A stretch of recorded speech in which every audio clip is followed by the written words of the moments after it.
Thank God to the Folsom Mall.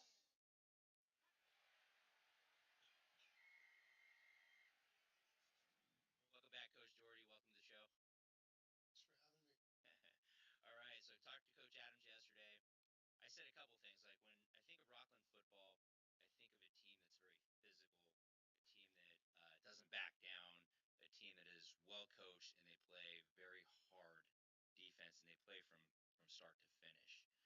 Would you agree with that sentiment? Do you have other thoughts on Rocklin? Talk to me about them a little bit. No, yeah, I mean, just, ever since I've been in the Sacramento area, I think, I was at Sac High in 2006, moving up here from the Bay Area. My first impression of Sacramento area football was like 2009.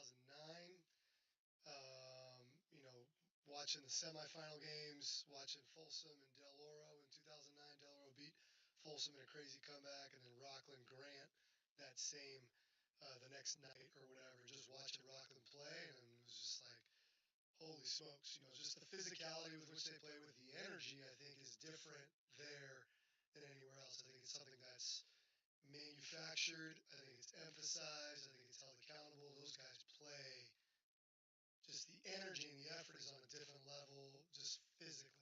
They're always well coached. They're always sound. They're very disciplined in that regard, schematically, and they will play probably the most physical. Not taking anything away from anybody else, but probably the most physical brand of football, certainly in the SFL. Defensive head coach was a D coordinator for a long time. Then hired a new D coordinator, Coach Boshi, and that just gives them a chance. I think that's kind of the staple. Oh yeah. So physical, hard hit. They're very hard hitting, right? Like, That's I the, mean, they tackle really well, and they want to like pop you. and they rally to the ball, and Yeah. they're trying to wear you down, and the only way they can wear you down is that when they do tackle, they tackle on another level of physicality. So on the other side of the ball, they have a quarterback, Reeve Sloan. Thoughts on him? Yeah, super impressed with Reeve. I've been a big fan of his for a few years. Anytime you see elite quarterback play like that, playing against us, but Caden Pinnock, similar a year, is offensively throwing the ball, athletically moving around to throw the ball, athletically to run the ball, avoid pressure, keep plays alive. The composure he plays with, the demeanor he find a quarterback, coach a quarterback. I mean, he's hitting on a lot of explosive, calling direct quarterback runs. They're very productive with quarterback runs. I think similarly to Ryder, I think after things break down, I think he's done that on a consistent basis for 2 years now. In the area. Gotcha. Talk to me about The brand of, hey, we're gonna like play lights out on defense, and then when our offense is on the field, we're coming at you aggressive. Huge 6'7". He's playing a lot better this year than he was a year ago. Staying on the field every down. Impressive in the run game. Sound in the pass game and protection. Just gives their whole side of the ball a chance to kind of operate. And when their defense is getting, and you start to see a separation, it's 7-0, and then you get a stop, and then it's 14-0, and then you get a stop, and then it's 21-0, and you get a stop. Before long, like they're just in complete control of games. With guys like Blank on the O line and Reeve at quarterback. Yeah, they have a couple unique formations. I think do they pose some challenges to you guys a little different than what you've seen? Yeah, I think they've done double tight, double wing. Similar to Sarah's. Another stop, they get the ball back, short yardage, and then if they can find success, with quarterback lead, power, whatever you want to call it, they've for extended periods of time. The scary part there in high school football is just clock control, fast, really fast. Yeah. So, and that's where, to be honest, Folsom hasn't lost a lot of football games, in the last 3 years, but games that we lose, 2 games by a combined total of 8 points. Sarah's one score game. So like 5 to 7 possessions, maybe the whole game for you guys, something like that. We've been in SFL football games where we've gotten 5, 6, 7 possessions. We've been in games like that before, and that is a challenge. You have to maximize your possessions. You have to kind of, early on gauge like how aggressive you're going to be with your possession, because you might not get it back. Similar to Monterey Trail in years past, we've had that. So. All right, so you played, just mentioned Sarah. So first loss a couple weeks ago, bounced back against Turlock. Much better performance, obviously, different team, right? How are you feeling from that first loss to Sarah? and this team that comes in that is physically similar? Like, does that help prepare you, or are you feeling a certain way about this? Like, Yeah, I don't think feelings have anything to do with it, but I think you reflect on why. Yeah. You reflect on why, and then for us, like, why did that happen? Why did we struggle? And I think the good thing is for us, I think we control most of that. I think most of it is on us. Our poor preparation, our poor practice habits, our poor discipline. I think, a lot of it is self-inflicted, not taking anything away from Sarah High School or other opponents that beat us. But I think a lot of time, we've lost a lot of games in the last 3 years. I think we lost 5 games, 6 games. How many games have we lost in 3 years? Yeah, probably 6. 5 or 6 games.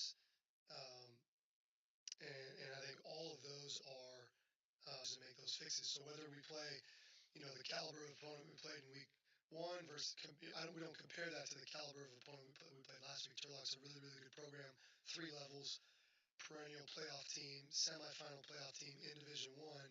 Are they as competitive as Sarah this year? Maybe, probably not. Yeah. But we feel like we played better, and if we play well, then we feel like we always give ourselves a chance to compete and win games. And so it's on us. And that's one of to be the best at doing our job.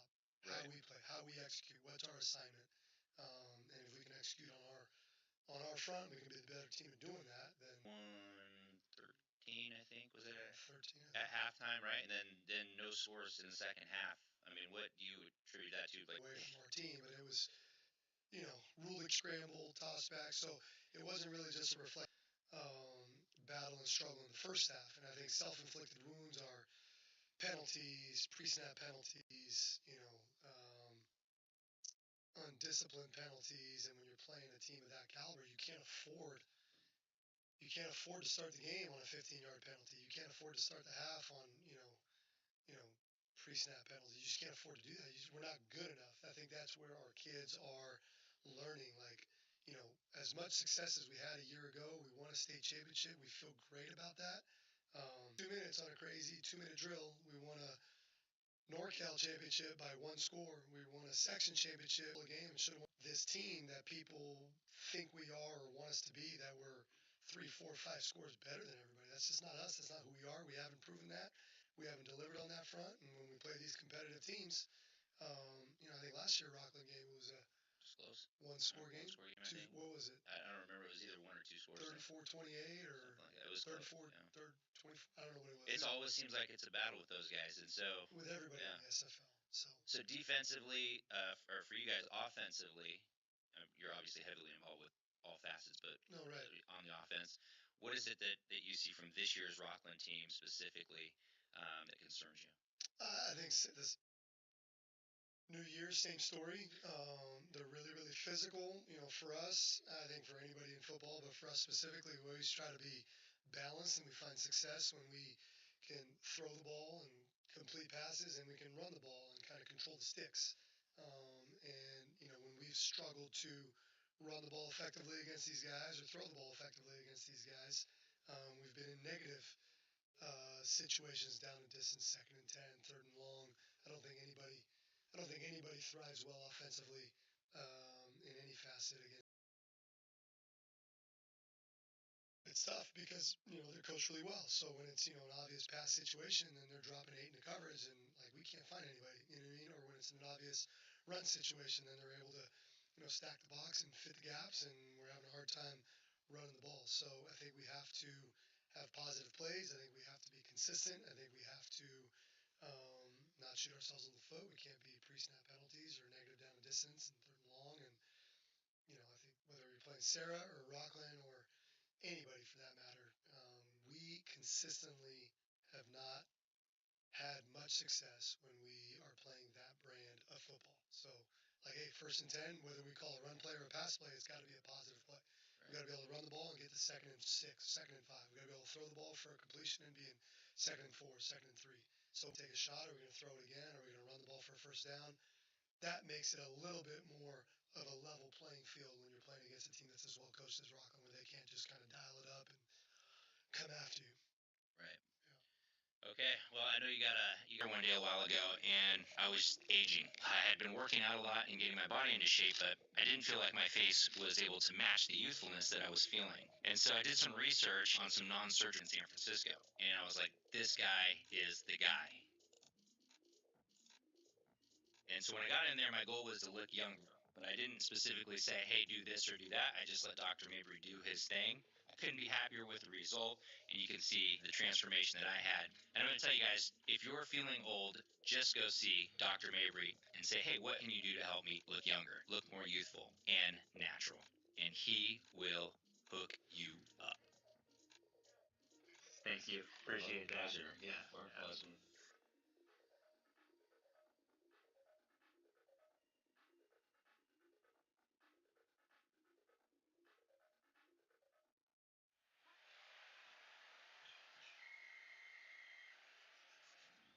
All right, we're going to welcome Coach Jason Adams to the show. Welcome, Coach. Thank you, Josh. I appreciate the Absolutely. So, what comes to mind for me when I think of Rocklin football is I think running the football, I think physical defense, I think just kind of a hard nosed, very disciplined program. And so, I'm really glad we would always want to start with that piece, right? Like the game, it's a physical game, so you want to start with physicality, and you want to play smart, and you want to play with discipline, and then you want to execute. You know, offensively, you think about execution. I think defensively you do as well, right? Because everybody that you play is really good at some things. They work on it year round, and for the most part, you try and take away what people do best, which means you got to tweak yourself a little bit. But I really think we have a great combination here at Rocklin, in that we have tremendous administrative support. Same thing with our parents, and our players are committed, and so are our coaches. We start doing that in January with the lifting and the training before school and stuff. It just lends itself to saying some of the things that you said about our program. I wanted to find ourselves out. you guys is kind of tough. They kind of have that tough mentality. They don't back down. They're not intimidated. That's the feel I get. There's about a handful of teams around the section or in NorCal that kind of think of that ways, and yours one of them. What is it that you do to kind of instill that part of it? Well, I mean, I think that's one of the best things you could say about our team and our program. I would definitely say that we aspire to be that team year in and year out. You know, your talent goes up and down at times, and kids work just as hard, whether they have a lot of talent or we're down in that book. And your strengths and weaknesses go along with if you have great linemen or you have average linemen or skill players and all that kind of stuff. And I think in our section and specifically in our league, that's what people think, because at the end of the day, these are high school grade game, and the team we're going to play this week has a tremendous amount of talent, but they're tough too. And I really appreciate you saying that you would define us as a tough team first. I like that. Yeah, absolutely. I think you guys are. I mean, I've watched Reese Sloan too since he was younger. Him and my son have been on similar. They've been on basketball teams together and whatnot. I think it was when I first saw him, and I'm just impressed with him as an athlete and his growth as a QB. I don't know how much you guys talked about. I see it some, but I think he's a really special guy. You want to touch on him for a second? Yeah, Reeve is a heavily skilled quarterback. As an athlete overall and generally, he can walk on pretty much any field or court, and he'd be really good. If he tried tennis, he'd be great at it. He stepped off the football field and onto the basketball court last year, knocked down a couple threes in a really tightly contested game. He's got kind of ice in his veins, but he's a tremendously skilled athlete. For all the physical skills he has a very fast processor. His defense has shown something that he hasn't seen before or something that we hadn't practiced. He usually just goes through his Rolodex and goes, okay, got to move on to the next thing, got to slide around the pocket, got to take care of the football. I mean, just phenomenal there. And then he's a super humble young man. You would never know. He's, in some ways, the face of our program. He led us to the section title last year, and we did it, collectively as a team, but you wouldn't know that he's the guy that helped win a section championship for us. He's just such a great kid. That is awesome. I think he's going to be a really good one. Some colleges are going to be really lucky that they pick him up. For sure, and I'm sure you're happy. I mean, that's down the road, right? You got him this year, and you got him next year, and I'm sure you're not excited to push him out the door. Yeah, I mean, look, we're very proud of the kids who play for us, and then those that have the opportunity to go on and play. Last fall, we had 36 kids playing football in college, whether that be junior college or playing for one of the academies, or playing Division I, or playing Division II, any IA. We got a lot of lot of kids out there playing football. I think that, that speaks to the fact that we develop our people first, right? And then we develop their IQ and their skill set in the game, and really proud of that piece. Not everybody's going to get the Division I opportunity that Garrison's got at UCLA. We got a kicker kicking for Utah right now, who's probably one of the top 5 kickers in the nation. But there are so many kids who've come through and developed as a person and developed as a player. We're really, really proud of those guys. We try and give a little shout outs here on Twitter. Hey, we see you making a play here. We see you there. Tight end for us who was a part of that big upset at Notre Dame a couple weeks ago, a kid named Grayson Barnes. And we can go down the list of kids who are continuing to play. But our current group of guys, they're great kids. We're developing, we're spending some time on community service. We're kind of diving into some of those things outside of what's going on in the field. We're going through grades right now. We're doing a heck of a job. We're 6 weeks in. It's just right now we're on high. Sometimes you measure your team or your program based off of wins and losses. I know this team's going to do well. I know that there are losses ahead of us, whether it's this week or down the road. We play some great teams, but those things help define this experience for us. I'm just proud of what we're doing right now. We're in a great place. So speaking of this week, all right, you have the Folsom Bulldogs, and that is a hotly contested rivalry. People that are around Sacramento probably know that, but people that are watching that are outside of Sacramento, this is, about as good as it gets in this section. Tell me how you guys are feeling about this week specifically, and what are you seeing from Folsom this year that, kind of jumps off the tape? Yeah, I mean, they're a great measuring stick, right? Nobody's been more successful over the last 10, 12 years than Folsom High School in the football world. And they do it right there, They work hard. The kids play the game tough. They got tremendous players. They get it done with regular high school kids who are, their last game is, their senior year of high school. And then they have some high-end players there, too. For us, it's a measuring stick. September 20th, one team's going to be better that day. September 22nd, Monday, we go back to work. We get better on Monday. We win, we're going to get better. We'll have the challenge of saying, hey, now we're the top dog, and people are going to be talking about us. If we lose, then we go back to the drawing board and look at the things we can get better. But Friday night, that will not define our season. Be how we respond to winning or losing that game, and then we move on and try and get better. Am I thankful for the opportunity? Yes. When we go out and schedule, we look for people that can challenge us. The perception that we're the underdog Friday night is good with us. Got to learn how to be an underdog. Got to learn how to be a favorite. Folsom presents some tremendous challenges. So I think our defense is really good. I think up front they're tremendous. From a skill set standpoint, they really do a nice job. The quarterback, let me see, is what makes them go over there. They got some nice receivers. The running backs can move. You miss them at the line of scrimmage, you're not going to catch them later. Yeah. And then they got a nice offensive line. Their boundary tackle, 51. I think his first name is Ladd. He's got tremendous feet, And we got a lot of good players. His feet are off the charts. Just watching him play. That's awesome. Yeah, great challenge. And our guys that get to play against them are excited. If their matchup is one that they're not supposed to win consistently on Friday night, they're looking forward to that opportunity. Yeah, you got some guys on your side too. You talked about Garrison Blank, the kid heading to UCLA. He's as good as it gets for an offensive lineman around the country, really. And then you have Reese Sloan. You got some other guys. Was Derek Healy? Is that right? Did I say his? Yeah. He's a load running the ball, is he not? Absolutely. Derek's a warrior. He plays every down on D, and we rotate him and a kid named Rafi Mike Marino, running back. But they both do a great job of taking care of the football and getting after it, and extending plays, and falling forward and all that kind of stuff. You mentioned Garrison Blank at tackle, and you're not going to find a harder worker than Garrison Blank. I mean, he trains on his own. He trains with us. Works his butt off. So there's the things that God gave him. He's 6'7", close to 300 pounds, and he's a hell of an athlete. But he also worked hard for it too. And we go down the list there. The guard that he's lining up next to is a kid named Henry Atada, and he's what you coach high school football for. I mean, he just show up, work hard. He's a captain, but he doesn't say a darn word and just leads by example. He's tough individual, great classroom.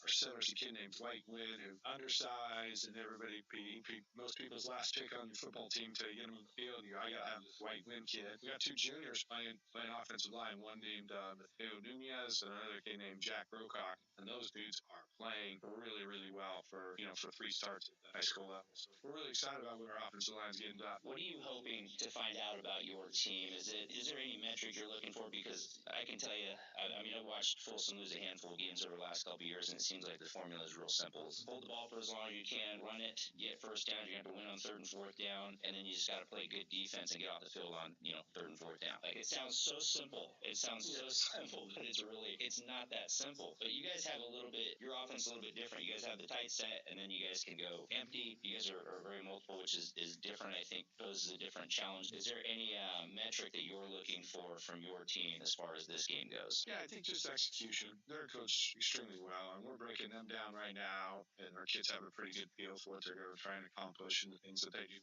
As they are breaking us down, we know that we're heavy into our tendencies, and they're going to take away the things that we do well. We're going to have to run and block and tackle really well to win the game Friday night. As will they. There's going to be nothing for free. If there's no turnovers in the game, it's going to be a pretty even game. If there's turnovers in the game, one team can create a little space, and then that's pretty much the way it goes. It's high school football. They got some guys who are going to play on Saturdays. We got a couple that are going to play on Saturdays. I think Friday night it's going to be really good high school. The team that executes the best, does their assignments the best, they're going to come out with more points than the other team. Well, Coach, thank you so much. I think that's all. Really appreciate you coming on the show. We'll be at the field cover. We're live streaming the game, but we will be there, and I'll come down and say hi and see how you're feeling around game time. All right, I appreciate you. It's nice to meet you. Thanks, Coach. All right, Josh.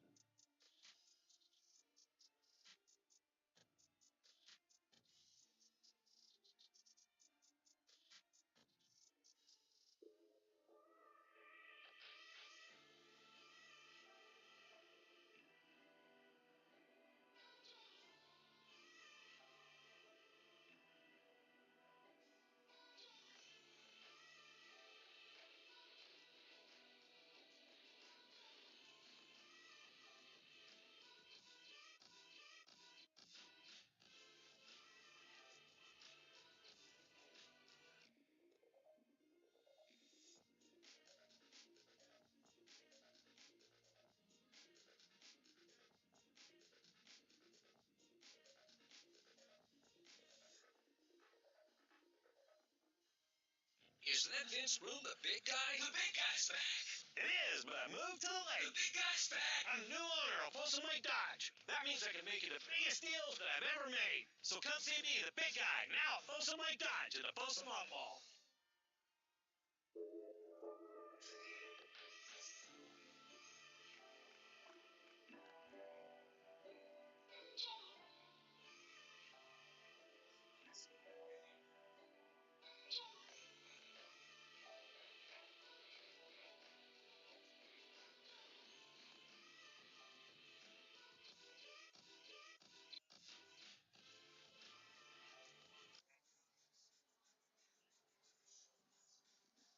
Hello, fans, and welcome to Perry City Stadium, Folsom, California. For the matchup tonight, we got your Folsom Bulldogs versus the Rocklin Thunder.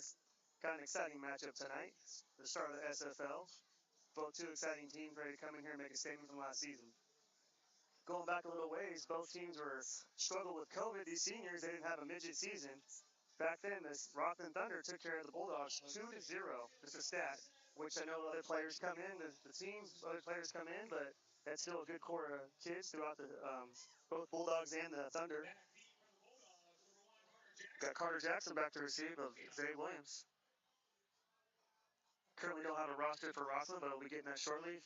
Excuse the fans at home. Friday Night Lights, let's go. Tonight's matchup hits the top two teams in the Sacramento Bee against each other. Number one, Folsom Bulldogs. Number two, the Rocklin Thunder in a clash of the Titans.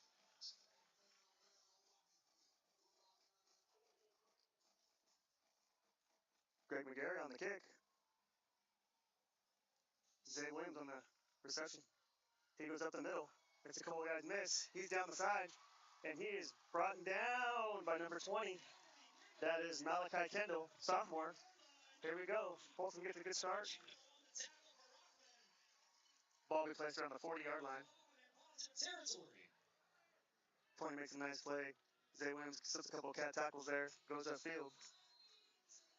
He's really excited for tonight. Color announcer Josh Rodriguez will be up here shortly to help me out with this broadcast. Takes the field led out by quarterback number 3, Ryder Lyon. Folsom comes out. 2x2 set.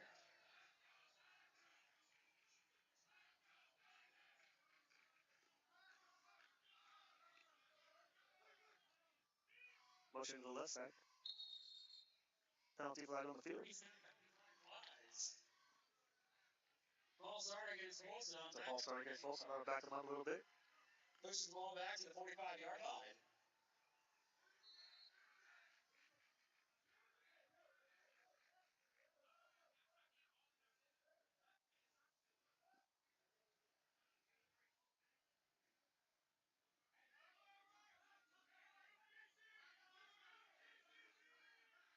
Folsom lines over the trips right set.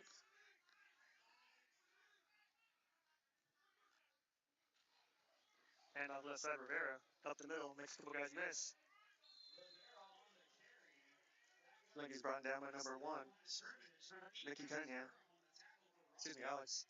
Second down for Folsom. Folsom goes to the hurry up. Got a hanky on the turf there. Looks like there's some movement up there by Folsom. Got a false start on the play.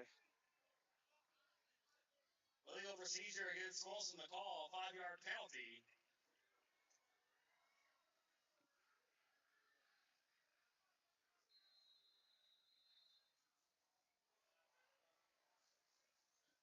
Here's a second 42 for the ball. Folsom comes out, trips right set.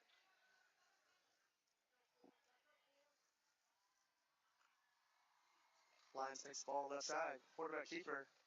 Makes a couple guys miss. He's down the sideline. Pulled out of bounds. Oh, big enough for the Bulldogs first down. They're going to hurry up, folks at home. They want to play fast tonight. See Lions on the screen here. Makes a couple guys miss. That's what he's good at. Likes to move around the pocket. Gets the defense worried. First down, Folsom. They come out with empty sets. Fire looks left, makes a move, gets some pressure. He's swallowed up. Left side, falls on the ground, but he marked down. Chase Baker on the tackle.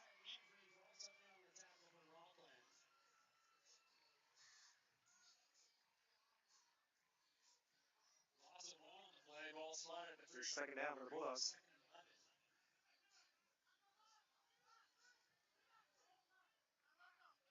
Trips going set right. Lines on the crooks to the right. That's Jameson Powell, right side. This coming up the seam. He's up the sideline. We got a flag on the field.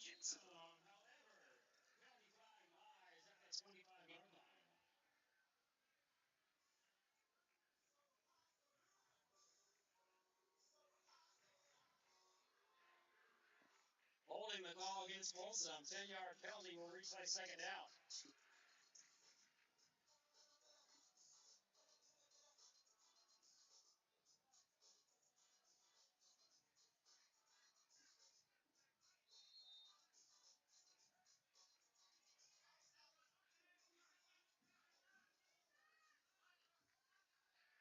Folsom comes out, trips left. Rocklin's got a 5-man front. Lions drops back. Sees a guy downfield. He sees Tupou almost with a one-handed grab, broken up in the backfield. Ball's incomplete. Noah Tupou, the intended receiver. But the fans want to fight on that. Well, they're not going to get it. Safety drops. That's a good play there by the safety. Number 1 comes across, breaks up the pass. We got a third down.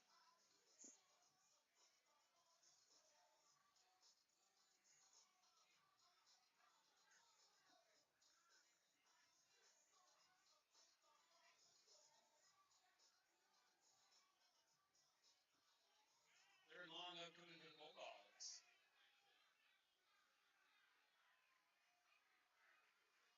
Third and 16 to the Bulldogs. Hand off left side of Rivera, makes a guy miss up the field. Picks up a couple there. And fourth down for the Bulldogs. Rocklin's really coming after it tonight. They bring some intensity. First SSL matchup of the year. They know what's at stake. See on the screen, Rivera, real shifty in the backfield, likes to make a move, makes guys miss. That's good. He's good at that.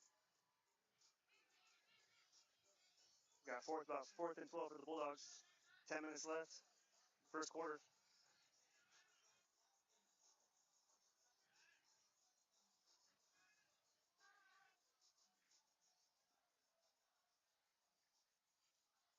Trips right to the field. Rivera goes in motion. Lions drops back. Sees a couple guys, makes a move right side. He's good at this, folks. He's good at this at home. Likes to make guys miss. There you go. Scampers. Scramble drill. Keeps the eyes downfield. Remains a passer. Makes a guy miss. Makes another guy miss. He's going downfield. Got blocked downfield by Powell. He's making a move. He's finally tackled.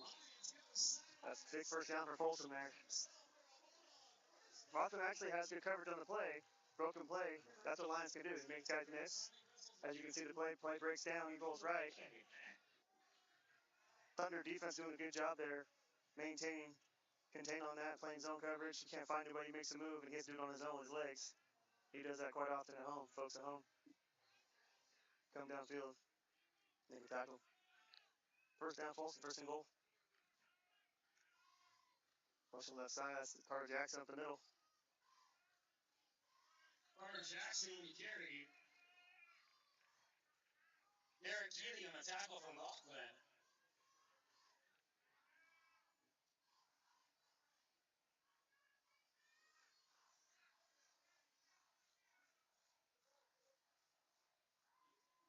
Second middle upfield for the Bulldogs.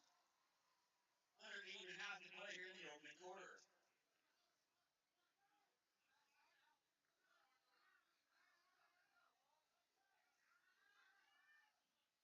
Folsom comes out of the trip set, tight end's hand on the ground.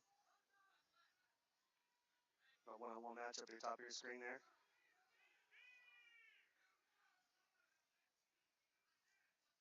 Rocklin playing two high safeties look. Line drops back. Sees the guy over the middle, and that is broken up. Rocklin D.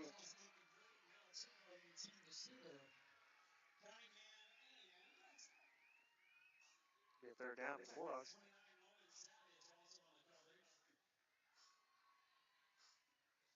Thunder's coming to play tonight, folks. They're a physical football team. They're not scared of these Bulldogs. They want to come out and show they're ready to play on the field with these guys. Looks like Folsom comes out with a heavy set to the left. Rocklin makes some moves as well. Put some guys up front.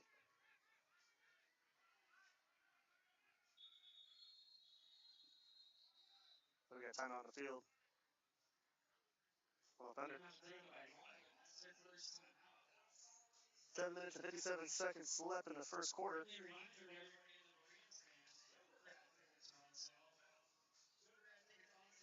Next to the Bulldogs slower. They will be there to the at halftime.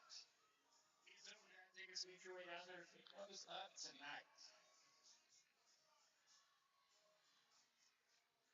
It takes it easy here at Folsom for the Folsom Bulldogs. We'd like to make some responses. All right. Contractor in the Folsom Times.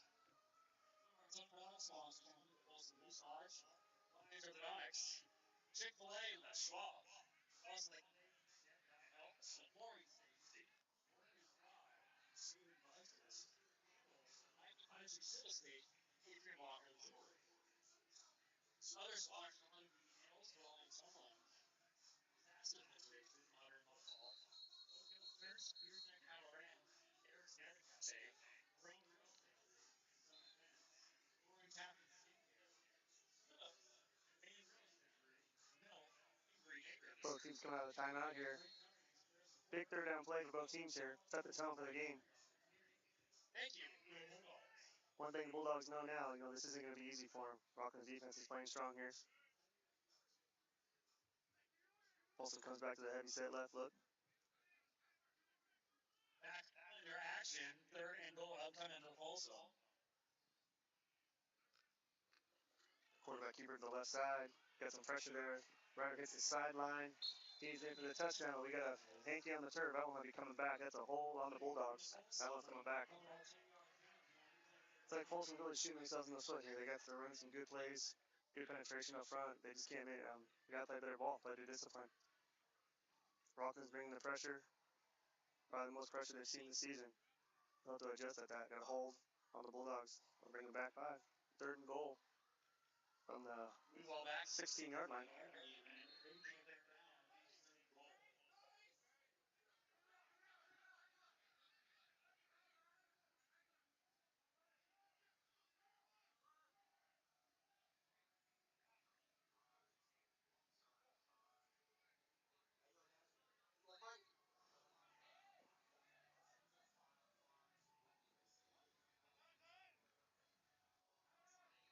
Like Rocklin has an off front here with a purple shell and blitz. 2 safety high. Press coverage down at the top of the screen. Field side. Line drops back. Makes a move. Checks down. Rivera right side. American makes a move. Another guy missed. And he dropped about the 7-8 yard line. He's 4th down. There's probably still the decision here. Does he want to get the 3? Or does he want to put this one in the end zone? He wants to look like he's going to go for the 3 points, put himself on the board early in this game.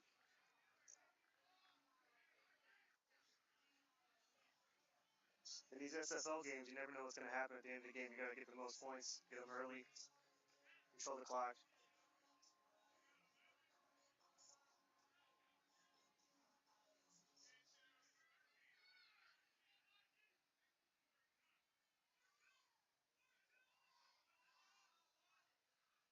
.39 Carford took the kick. Kick is up and is good. It's good. Your score right now will be the Folsom Bulldogs 3, Rockland Thunder 0. 6 minutes and 59 seconds left in the first quarter. Bulldogs know right now it's not going to be easy. It's not going to be an easy night like last week at Turlock. This is a big-time SFL matchup, good rivalry here.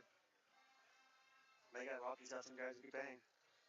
See what Rocky can do on offense here. Folsom defense has played pretty strong this season. Broadcast will get better once my color analyst arrives. It's a little dry at the moment. We are good.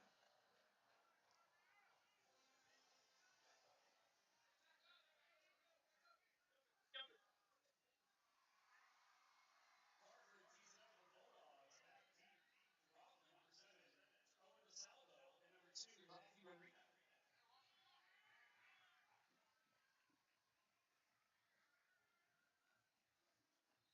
Rockland's got 2 back to kick. Return the kick, excuse me. 39 Crawford. The kick is up. Number 7, Rockland will take the return. He goes up right side, makes a move up the middle. And he is brought down by number 29, Dylan Wolf Jr.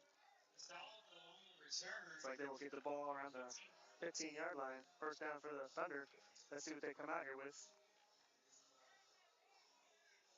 Joey Ironman on the tackle for the Bulldogs. Excuse me, that was Joe Ironman on the tackle. Excuse me, Joe Ironman.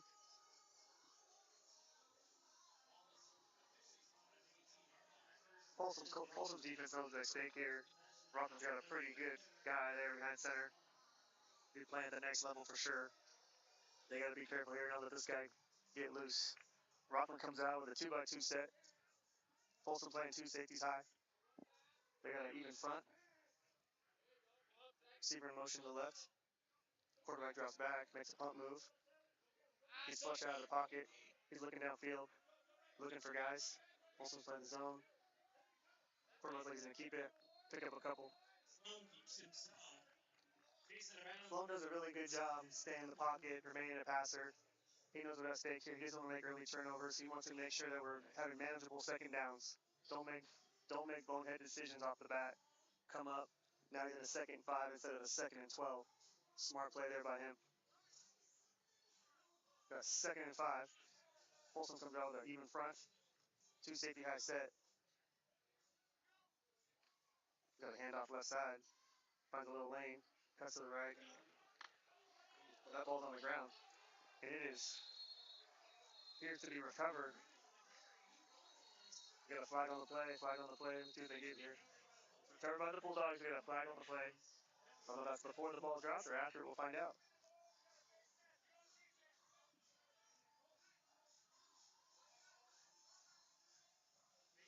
Got a face mask on the Bulldogs. That'll keep the Rockland offense on the field. Put about 15 yards.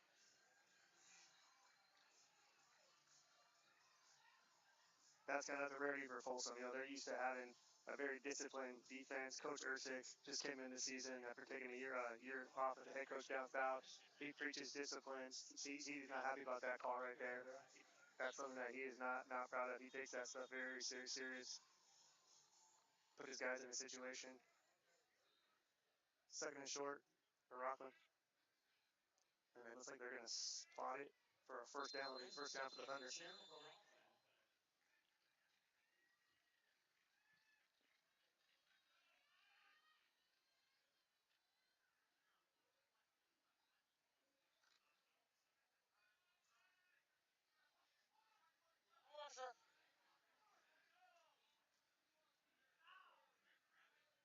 Rocklin pistol formation. Takes a handoff. Looks downfield. Gets flustered out. staying down, and this guy can move, man. Picks up a couple. That's one good thing I say about him and other quarterbacks in the last couple of weeks. He likes to move the chains. He makes smart decisions, doesn't try to be the hero. He wants to put his team in a good situation to move the ball down the field. That's a heads-up play by the quarterback there. Gets pressure by Brooks there. Been playing well. Gets out of bounds, take care of the body. It's a long season. One thing these quarterbacks got to do is take care of their bodies for the playoffs. Been preaching that for the last couple of weeks here on the broadcast. Smart play there. Second down, Rocklin. Receiver in motion right side. Puts him in the trip set. He looks. He's got a one-on-one matchup. He's dropped by number 0. He had that for a first down. So I'll bring him back to third down. It's that third down for Rocklin. Down in the doghouse, you want to think some of our slumpers down there as well. Dinner tonight provided by Sienna and Man Ocean. 5 minutes and 59 seconds left in this first quarter. Also want to thank True Oral Surgery, Mexico Electric, and their support of the doghouse. Again, doghouse comes with dinner and drinks. One thing I can say about so far is not one team is in rhythm yet. They're fighting really hard. This is a heavyweight fight, folks. Trips left, top of your screen. Receiver goes in motion. So they got man coverage. Ball is caught by number 1. And he's moving around. He's brought down by Kent Hop. That's good enough for a Thunder first down. Really smart by the quarterback there. As you can see on the screen, puts the receiver in motion. He knows it's man coverage. Sees the guy slip the coverage. Comes underneath. Number 1 makes a great play. Tackled by Houghton. Rocklin first down.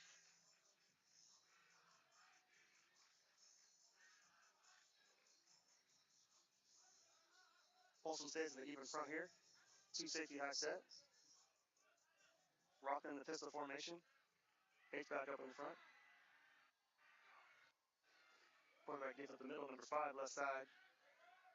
Met by a pack of dogs. Good enough for about a forward progression, essentially a 3-yard gain. Logan Hunt on the tackle, senior.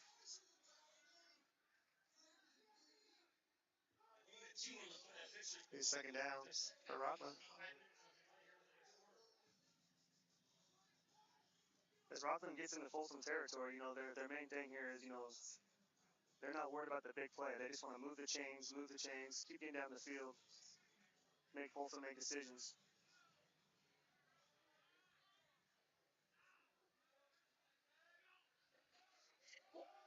And up the middle, he's got Lennon. He picks up enough for the first down. He's going to speed, folks.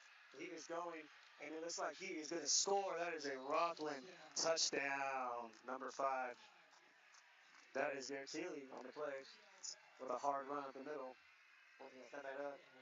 One thing about him, he just keeps running. He's not worried about making a move. He just wants to run through your face, and that's going to happen at the defense. Folsom's going to tighten that up. They got their match. They know what's coming. Zone power.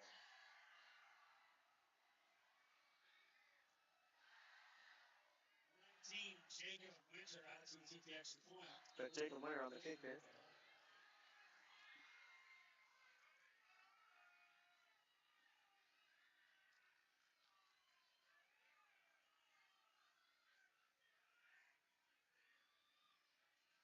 Kick is up, and it is good. Your score right now, Rocklin 7, Bulldogs 3. Folks at home, I know you're thinking, Rocklin's always coming in behind Folsom in these SFL matchup, but they're coming to play. They played some close games over the years. Folsom knows what's at stake here. They got to get to the drawing board and ready to fix this thing. And I know they will. Folsom's always got some stuff up their sleeve, ready to go. They're not showing their full hands. It'll be a good matchup going on. Coach Gordy, Coach Angel been preaching all week at practice. Stay disciplined, catch footballs, get first downs. Don't be the hero. Just do what's best for the team. Engage. Realize it's a must win for both teams here.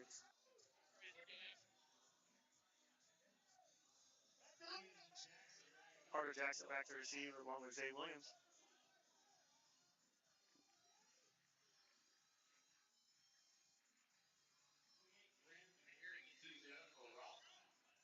Number 28, Graham McGarry.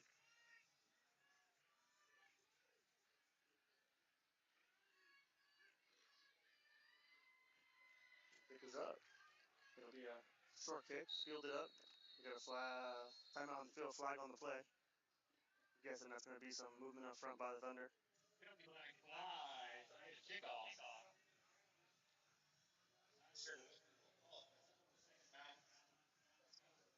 We got a false start potentially here. They're going to bring them back on that.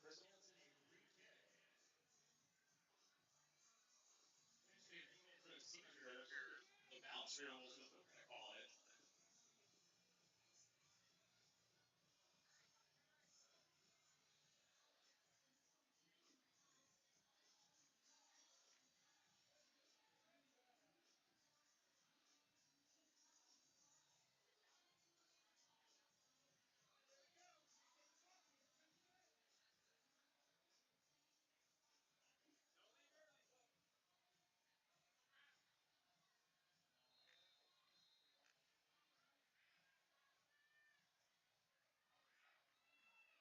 Back at 5 yards, Rocklin will re-kick.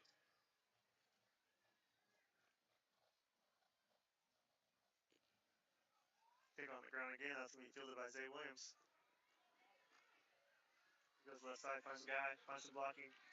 Tackled about the 39-yard line. First down for the Bulldog. 4 minutes and 24 seconds left, first quarter.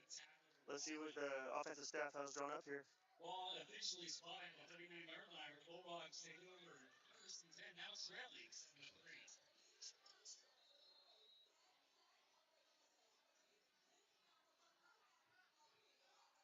Folsom comes out with a trips right, sets your field. Tight end left side. Milla laying the ground.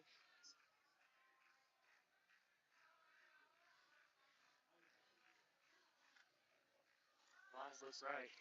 Finds a guy. That's Williams. Makes a move. Tackled by the corner. Sits at about 4 yards.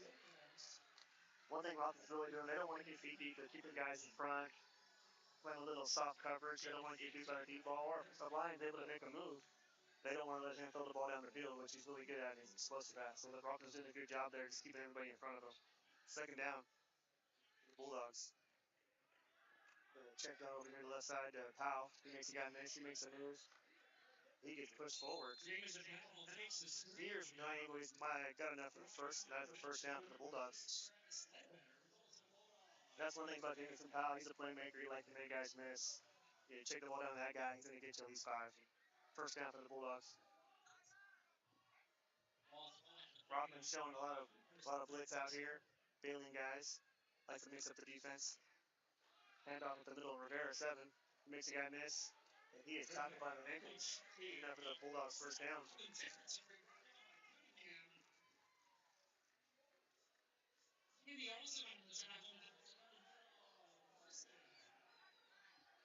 My view here, it's like Folsom's just trying to keep a rhythm. They want to just move the ball up the field. They're not worried about the big play at the moment. They know they have to control this ball game offensively. Folsom comes out with a spread 2x2 set. Jackson in the backfield. He makes a move right over from the field. He sees a guy. And that is Powell. That is deep street coverage there.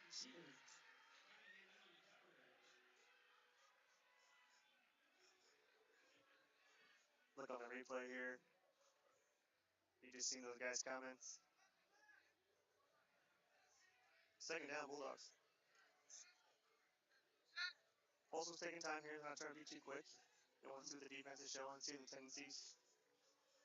Rocklin's really good about disguising their defense, like to bring guys, bail guys, make the quarterback thing, go through his progression. They don't want to give Folsom a chance to read a progression of free snap. Folsom's out 2x2 set, tight end in. Rivera in the backfield. Powell in motion. That's a good take by his lines up the middle. He goes left side. That's good enough for a Bulldogs first down.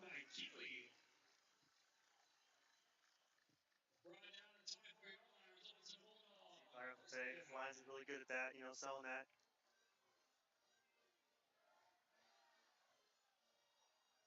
Folsom comes out of the pistol set. Fakes a handoff, finds a guy, Jameson Powell up the middle. There he goes, makes guys miss. He's going to be brought down short of the goal line. First and goal for the Bulldogs. Touchdown saving tackle for Rocklin. Results in a Bulldog. First and goal from the 2-yard line. Looks like Folsom's bringing out their heavy set. They got heavy left side. Rocklin makes some adjustments as well, brings some bigger boys in there.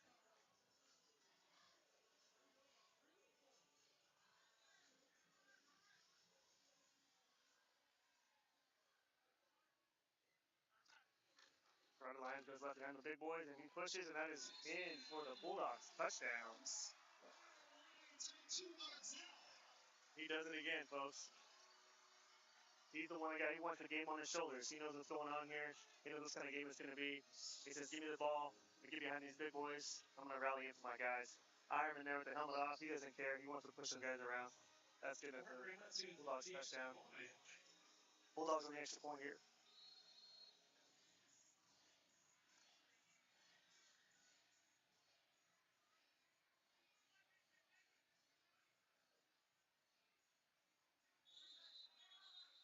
Penalty flag on the field.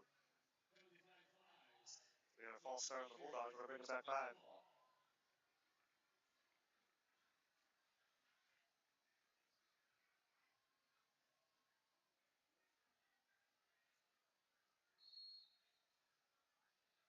Carver Alex is in the extra point again out of the hole of Tony Ironman.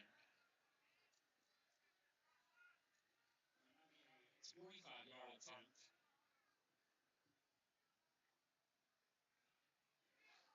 Is up, and it is good. The attempt is good. Your score, Folsom Bulldogs 10, Rocklin under 7. Got a good SFL league matchup here. One's tight. Should be a good ball game here on out.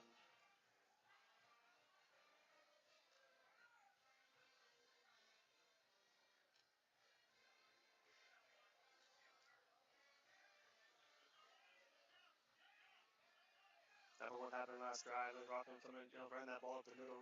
Coach was sitting next to him. We got to tighten up those linebackers. You know what I mean? They read gaps. Gap integrity is so important there. Not letting the quarterback is moving out of the pocket pretty well. Wilson's aware of that.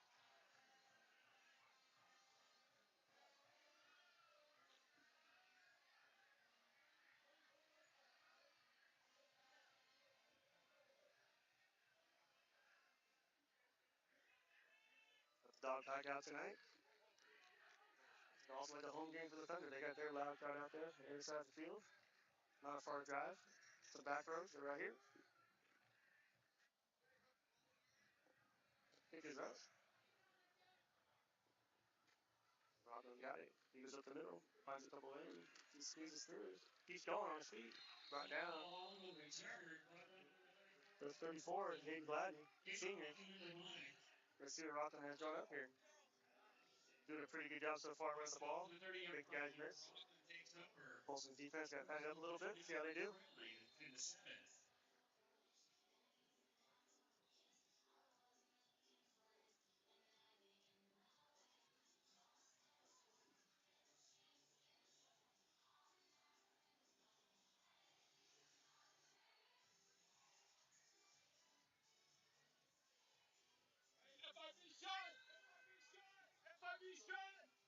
Hey, Rockland's got trips out here, the tight end in the ground.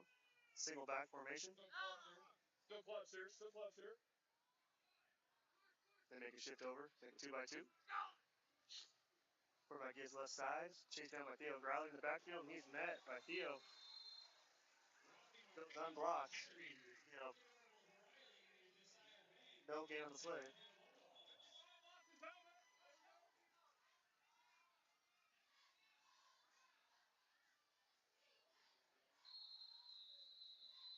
Second down. The Thunder. Double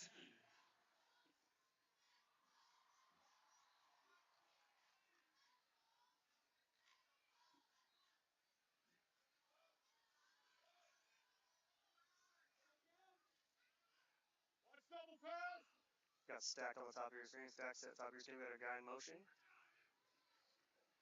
This guy puts the guy in the backfield. He's going to lane. Makes the guy miss. He's going to have enough for the first down for the Thunder. Rocklin doing a good job of just identifying coverages. You see matchups. They just want to go one-on-one. That's what they want to do tonight. Seems like one-on-one. I'll see the coach say one-on-one and one-on-none. That'll move the chains. That'll be good enough for the Rocklin first down.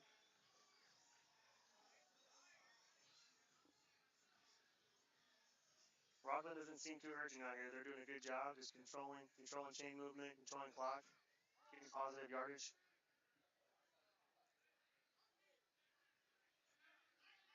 Looking at the even front going here. Field standing up. Top of your screen. Stack set again. 2x2.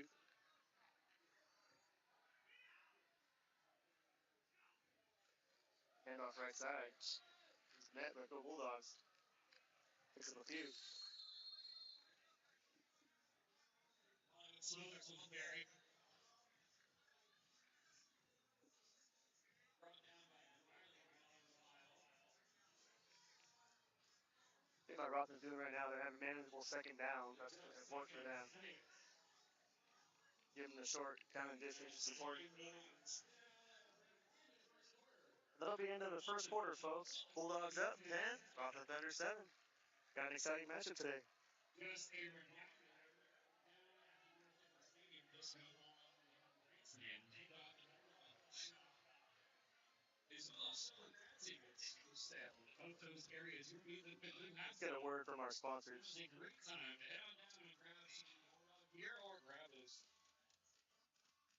Thank you all so much for coming out tonight. Don't forget, Folsom fans, we are back this year.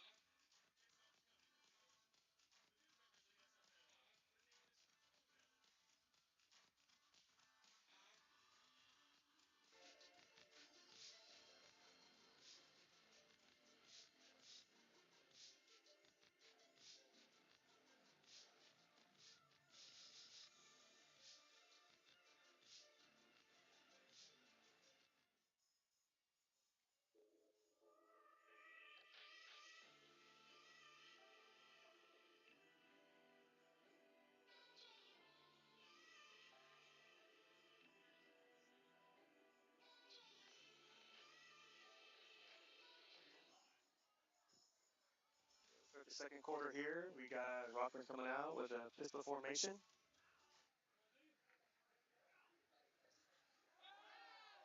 Quarterback rolls right, finds a guy out of the flat.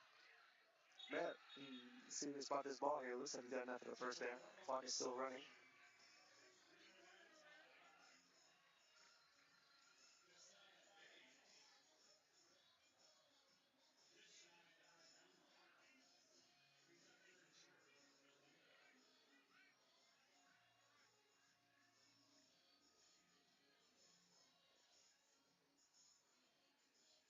But they're going to be short of the first down. That'll make it third and one.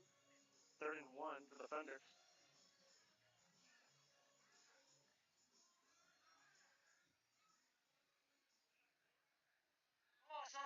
Third down.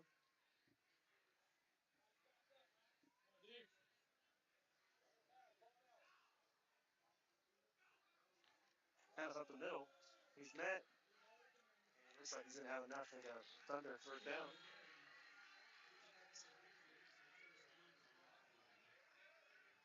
That'll move the chains. Rocklin Thunder moving to Folsom Bulldogs territory. Rocklin doing a good job of here, just moving the chains. Not looking for anything exciting. It's an old school ground and pound football.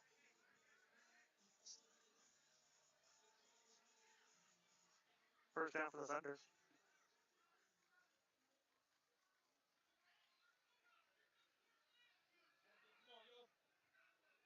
Motion right side. Quarterback fakes his handoff. He looks down the field. He's got pressure. He's slips it, but he's got more coming. That's going to get sacked by Theo Riley. If Nella Tupo coming in on that play. Lost of yards there. Rocklin not happy about that one. They've been doing a pretty good job on that protecting this guy. That'll bring him back. Second down.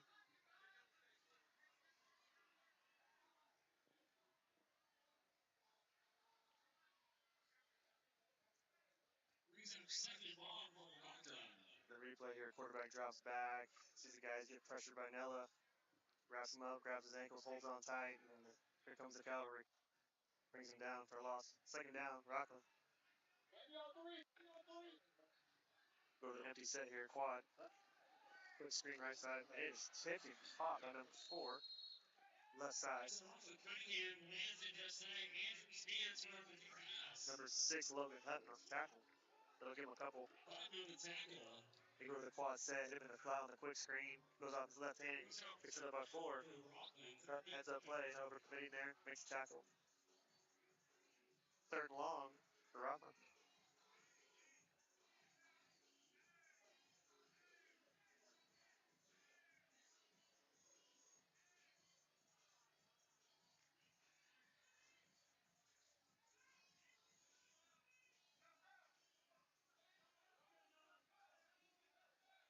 Rocklin comes out in empty formation.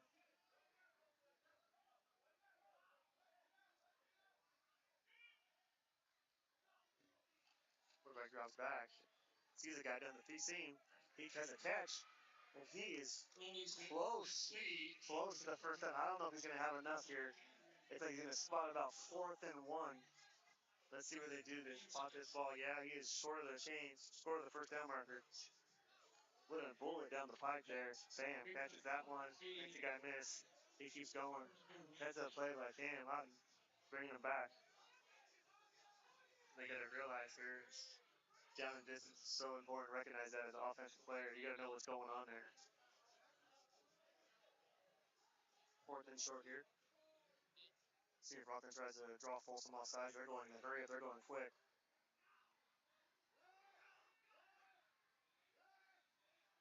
Guessing he might call a timeout here, possibly. I don't know. You can go for it. Some movement. We got the Bulldogs pointing over there at the Rocklin side. Let's see what it says here. A false start. Oh, bring it back finally. That one hurts. That one hurts right there. It's the big 4th down play. They got a decision to make. You want to pin Folsom back, make them go 80, 90 yards. You pick up this place. Good momentum moving forward for the Thunder. Looks like they're going to bring out the punt team. It's like Rocklin's playing the long game here. They know there's a stake here. They don't want to put Folsom in a good situation to score before half. Coming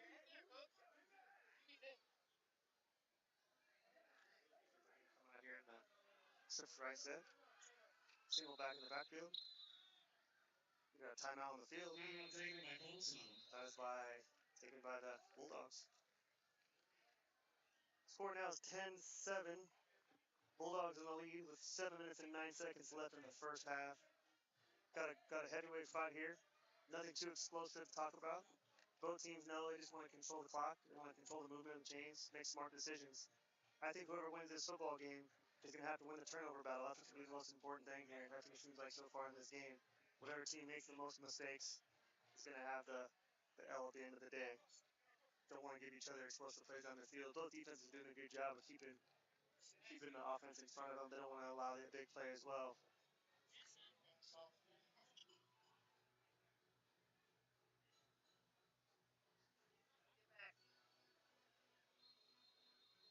Got about 4th and 7 here. The coaches are talking down there. This is prior experience. If I'm the coach, I'm thinking whatever best play you got right now is the best play you want to bring out. You've been practicing it all week. Put yourself in a good situation to drive the chains, but let's see if they go. And we got a guest here in the box. My color analyst, Josh Rodriguez, is up in the stands. He's back. What's going on, Lou? It was getting kind of quiet over here. I was talking to myself. Had some technical difficulties. It's all right. We are good. Rockland comes out with a single pistol set, single back, and they are going to punt it. Quick kick. That punt is not too deep there. Good to have you back, folks at home. I know it's been such not an exciting broadcast as normal, but now we got my guy back here. I can have some doctors and this whole thing down. Josh, what you're seeing down the field down there as you were looking on the field, what do you think of what's going on right now? Both teams are kind of struggling moving the ball out. I was saying in the broadcast, I think what's happening is both teams don't want to give up a big explosive play, and that's what's keeping this game a little clock chains moving. Teams are running the ball, and they just don't want to let either quarterback set the tone. Yeah, get loose, playing deep. Yeah, playing deep. Playing over the top. Yeah. I mean, both doing a good job. Very good job. We got Rocklin here coming out. Ryder had a couple nice runs there, I saw. We got linebacker. Mike linebacker's showing a little blitz. potentially. The receiver in motion. Zay Williams, he's They're flowing. the quarterback on the jet sweep. He goes right side. Good tackle. Pass to Isaiah Williams. Right down the middle. Talking to the Rocklin coach this week. Mikey Cunningham right there. He's good. Talking to the Rocklin coach this week, what do you have to say about this game and how the importance of it? We saw early in the broadcast with folks at home. What's his mindset on this game? Yeah, Coach. Head out there. Coach Adams was he was very, prepared for a physical battle and whatever Folsom brings. He knows it's a tough place to play. Right. Picks up a Bulldog first down. He knows that it's a tough. Sorry about that. No, you're good. He knows it's a tough place to play. He knows the rivalry. He knows the physicality to expect at this game, and I think it's playing itself out right now. Lions takes a shot down the field. Zay Williams, number 4. Threw it out. It is just going out of bounds. Sorry, we're playing some catch up here on the analyst here from the week. Yeah, I mean, I was saying earlier in the game, it seems like he's just playing very disciplined right now. He's not trying to gamble, blitz too many guys, give Ryder Lions a chance to make a play down the field. They did a good job playing zone coverage earlier in the game, as you saw when he scrambled around there. They just don't want that explosive play. And I'd get a heads up to the safety of the Rocklin right now. They're really coming down, hitting hard, not letting these guys make big plays. Yeah, they got to. They got to be alley runners here. Correct. You get some alley running safeties. They got some good ones. Right, we got Nella tight end in the backfield here on a split set formation. Corner's coming about 10 yards off, a little soft coverage there. I like that Cunningham kid. He's really good. Very, very good. Lions got some time in the pocket. Yep, He checks down to Rivera. Make your money right there. Right, the one thing Ryder's gotten good at over the last season is checking down his backs. He likes to make explosive plays on his feet. Like I talked about earlier, was staying healthy for long term for the rest of the season. Both quarterbacks doing a really good job of just being able to just sit in the pocket. Things collapse. Let me not try to break a leg here. Let's get out, get first down, move the chains, and short manageable distance right now. Third and 4, third and 6 instead of third and 11. And Doherty right here, he might call a run play right here. He could. Give him a short Just field. to give him a chance on 4th and 3 because he's close to midfield. That's, I think, kind of part of what he does. Lions looks for the hitch, rolls to the right. He's got some pressure right there. Good blocking right there by Rivera. Yeah, look at him just staying on it. Remain a passer. Look at that. Rocklin's zone defense. There you go. Smart play. Let's see if you got out of that. I think he was out. Receiver there? Yeah, there was a receiver there. Let's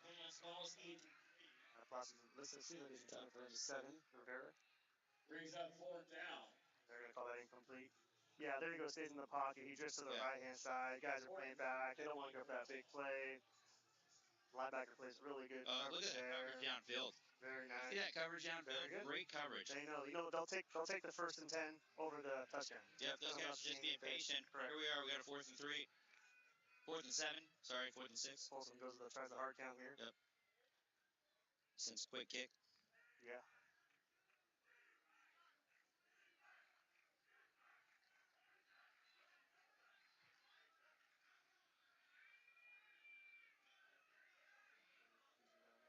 Play call. Lions gets the play call. We got time. Try to get the ball 4th down. He's looking downfield. Nobody down there. Broken play. We're make some money, folks. The season guy. And that is Jameson Powell, number 2. Yep. We've been seeing, there he goes. Uh-oh. We've been seeing that all year. He's a scratch star. Uh-oh. There he goes. I mean, how good is Jameson Powell getting open? I mean, the last 2 broadcasts we've done multiple times. Scramble drills, you can see here. Lions remains a passer. Plays broken. Jameson Powell goes, oh, nope, there we go, take it. Yep. Picks up a couple. Oh, they're going fast. There he goes, open. Zay Williams on the Wow, catch. good catch, Zay. First down, they're going fast. Trying to catch Rocklin off guard. That's a really good throw. That's a long throw across the field right there. That was a good throw. Yeah, no knock on Rocklin's defense there. Safety dropped back. You saw Lions throw it. They've probably been told all week, hey, if you see this guy break out of the pocket, get your butt back there. Yep. Don't let this guy throw a deep ball. That's what he can do. First down for the Bulldogs. Be on that.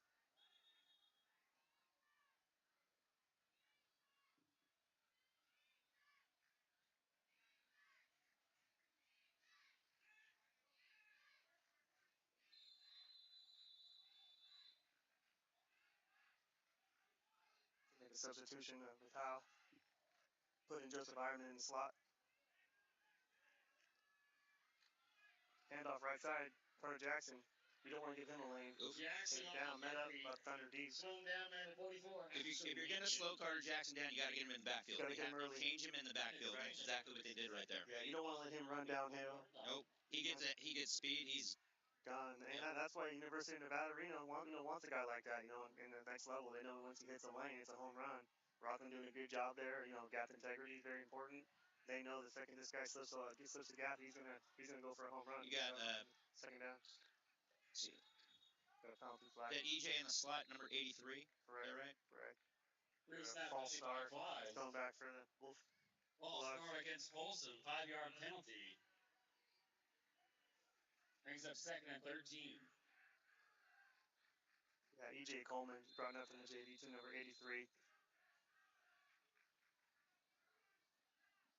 Sophomore.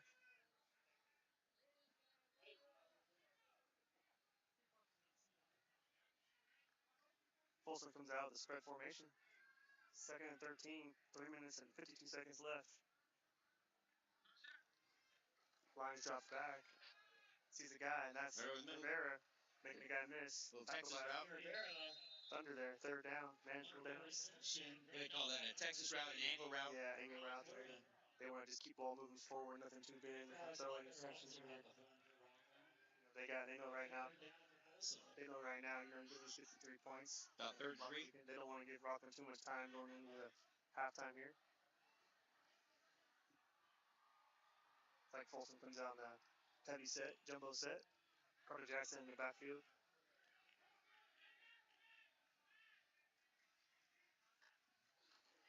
Hand off Carter Jackson right side. Fourth down. All right, Josh, what do you do here? Hit the 3, make it manageable, or do you want to go ahead and you're this close? Decisions. Well, we're going to find out how Coach Dory thinks about his kicker, probably. Start talking about it. Right hash, tough kick. At least in high school. So he's going to go for it. Yep.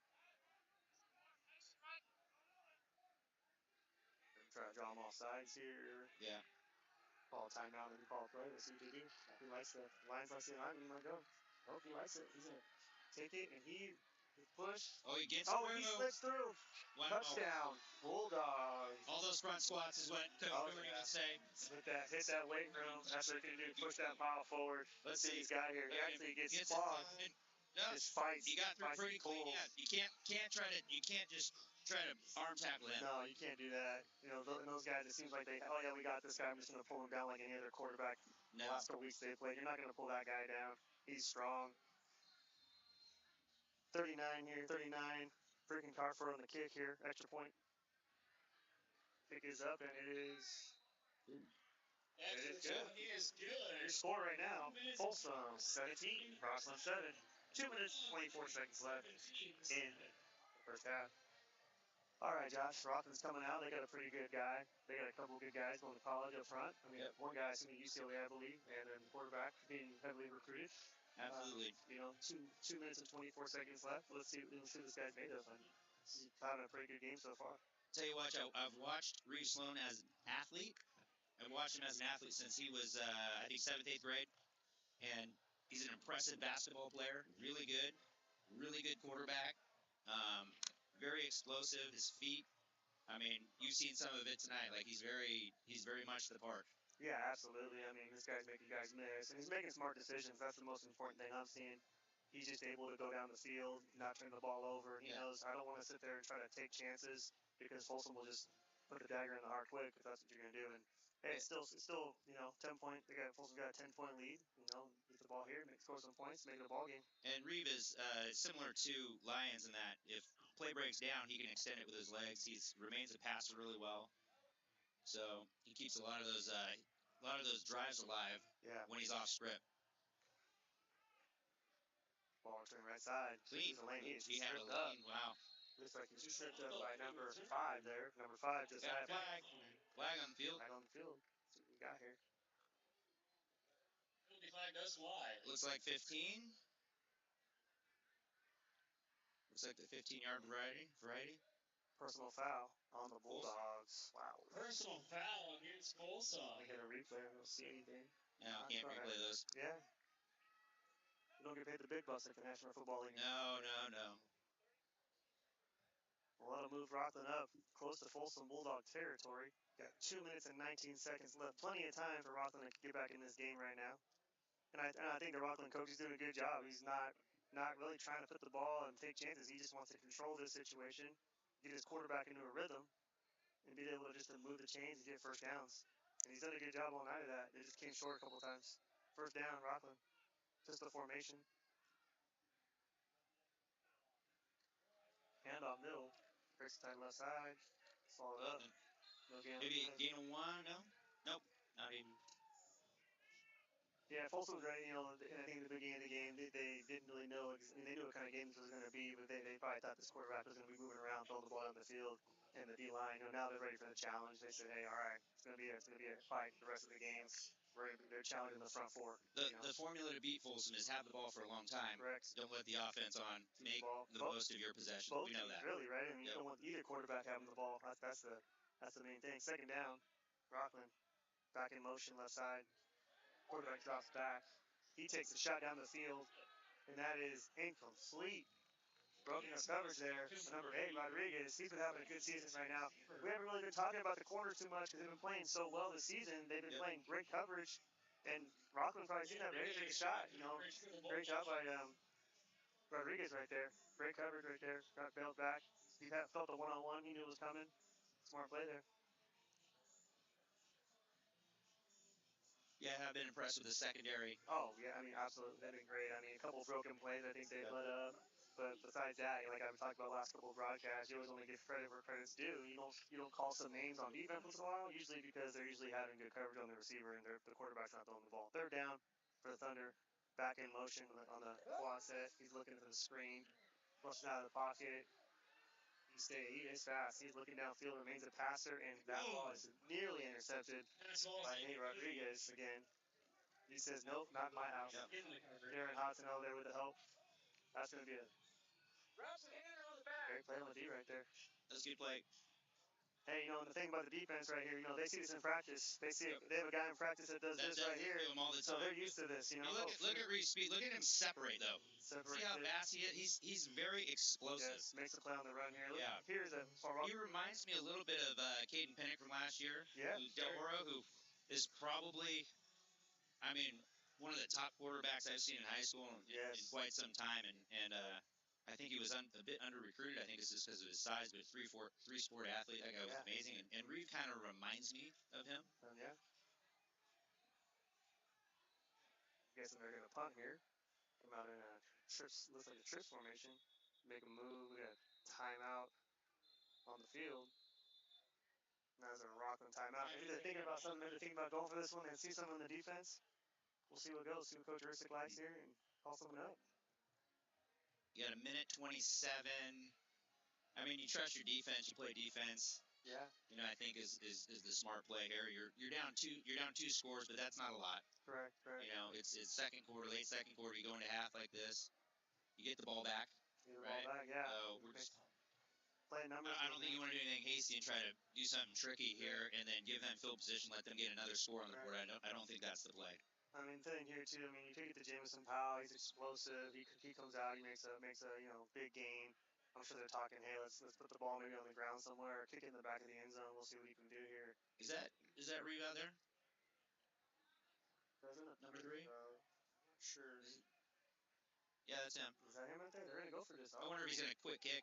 See what he does here. Trips formation, little tight set here. Oh, they shift. Okay. Shift. I'm guessing I wouldn't want to kick it to this guy. I'm sure they're going to try to put this ball on the ground if they are. Good luck. Oh, and that ball. Ooh, Jaron Hodson just about got that. That ball's on the ground, and what a... Oh, wow. Kyle puts that there up. you go. Scoops it. He's going the other way. Play. He's explosive. Yep, you don't want to give him a lot of green grass. Don't give him a lot of green grass. There you go. He fixed it back. Yeah, that's why, I don't know what they're thinking there. I'm thinking you kick the ball to bounds, try to put him back. You know what's great about Jamison Powell? So I was at practice the other day, and it was a defensive series. They've got defense and offense, but they're just running defense. So all the players, most of them are on defense. There's about 4 receivers that don't play defense. He's one of them, even though he could. He'd be a really good corner. Right. But he's out here, and he's drilling the receivers that are not working, and he's showing them exactly the way that they're doing certain stick moves, how to restack. He's giving them technical information, and I was just really impressed with him. He's a teacher on the field. He's a leader, for sure. Technician, man. He's definitely trying to help the team get better, and the underclassmen as well. He's only a junior. Yeah. So he's got one more season as well here. Rivera in motion. Took a quick reverse here to There you go. Powell, right side. Makes the guy miss. Gonna pick him about 5, it looks like. Let's see if Folsom goes in a hurry up here. Seems like they're not too concerned about going too fast. So timeout on the field, potentially. Nope, clock is going. Folsom's going to try to manage his clock. Let's see here. It's ticking here shortly. 50 seconds. Yep. Trips left, field side. They don't seem to be worried about going so fast. No, they don't want to get Rocklin anytime. Let's see. Rider lines on the quarterback keeper right side. Oh, he has a lane. Makes the guy miss. Oof. He's tripped up. That's going to be a first down. That'll stop the clock when they move the chains. Give Coach Gordy the time to Clock's still running. He's running.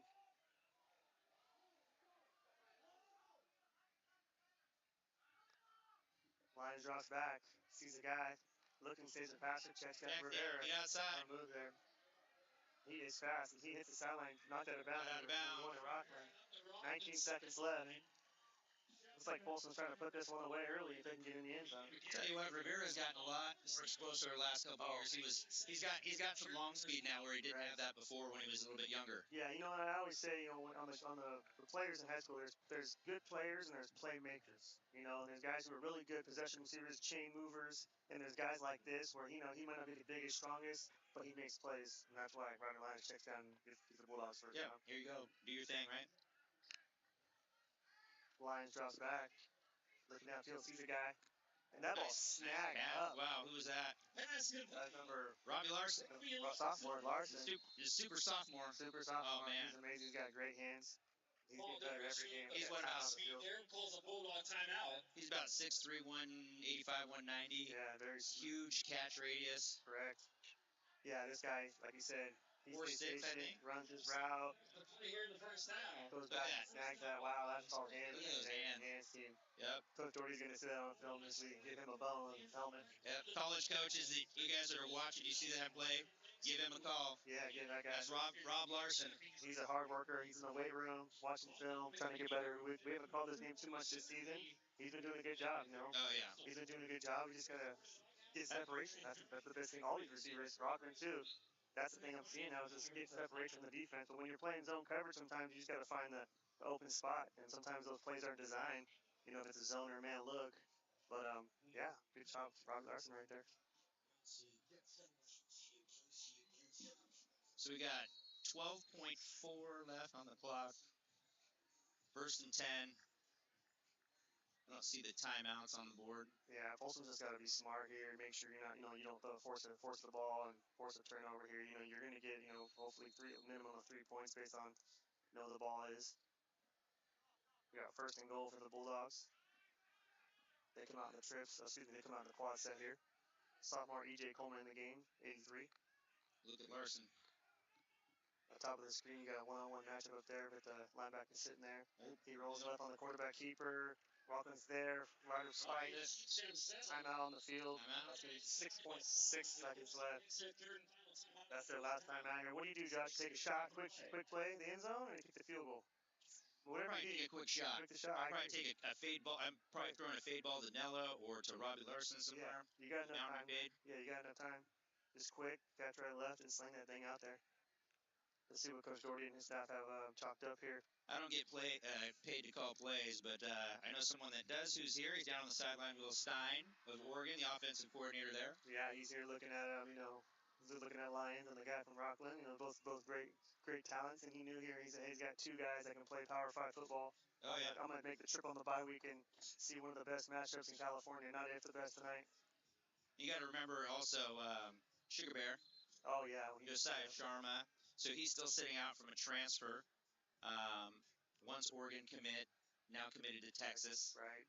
So we'll probably see him later in the season, as well as Jason Hill. Yeah, Jason Hill. He's another great player. Folsom doesn't have another guy that's sitting right now. He's on a 5-game sit, I believe, is what the. I think that's what it is. So he'll be back, I think, when they go to Oak Ridge. Trojans and Eldora Hills back. Folsom comes out in a trip set. Looks like they got one-on-one on the top of the screen there with Nella. That's the matchup I like. Unless that linebacker likes to go back in the flat. Let's see what he does here. I'm looking top of the screen Nella right now. Definitely. Oh, he looks drift. He goes on the right. He's got space. He finds a guy. Touchdown. Touchdown. Who else? Jamison Powell. Wow. I mean, he slips his own coverage, finds a side, sits down in the window. Yep. It's a window drill. I've seen it in practice. Yeah. They run it in practice, once, twice a week. Window drill, come in there, find a, there's no reason to go crazy. Sit in the window, wide open, touchdown. Folsom just set the tone there for this game. And Ryder just extending the play. It looked like, Yeah.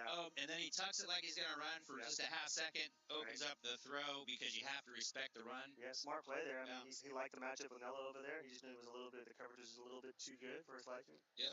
And that is picks up, and it is good. Folsom will go up. Did he catch that clean on the snap? I couldn't tell. It looked like maybe that threw the time to right here and throw it. Yeah, Oh, he no. snap, looks left. Maybe he didn't like it right away. It was a one-on-one matchup. He said, I'm going to go ahead and dump it off right there to my guy with a bunch of scholarship offers, Jameson Powell.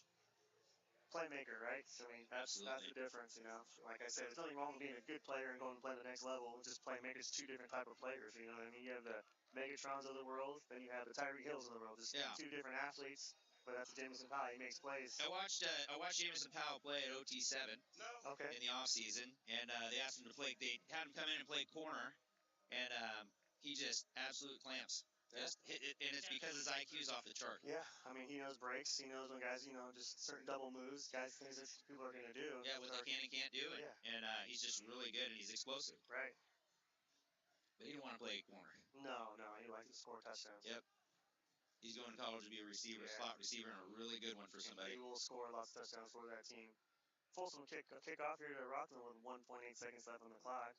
Let's see if they put the ball on the ground or give him a chance. I like to watch 27 fly down the field, Jasper Wu. They're going to give him a chance here. He's going right for the middle. And, he's got a lane here, but looks like Folsom's got a pretty good job on the coverage. He makes a reverse of field, and he is met.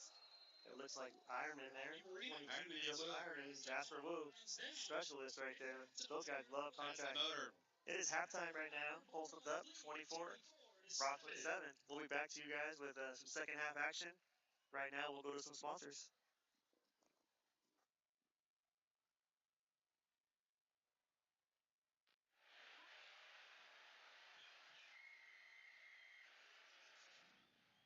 Today we have Coach Paul Doherty, Folsom High School. And last year we did a video on his team, the Folsom Football Factory, because Folsom has been pretty dominant around this area, Sacramento, the greater Sacramento area, and really Northern California since, 2010? I mean, really good football before 2010. The 2010 was the first state championship team, but they were really good in 09. Certainly has ramped up since then. Then this last year, you guys did something special. You finally got over the hump, got your first state championship. I was there for the end of last season.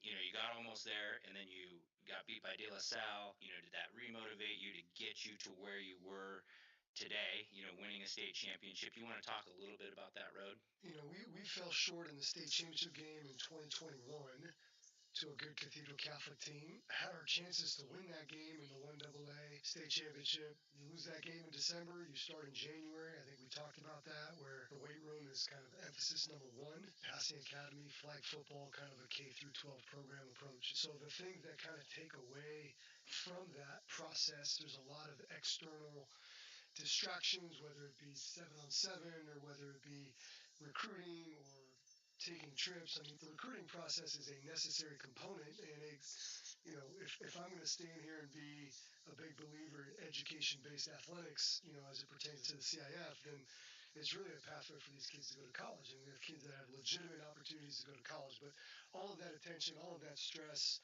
on kids kind of takes away from being focused in the weight room, staying home and lifting and really preparing your body for what's coming. And what's coming is a brutal, brutal schedule.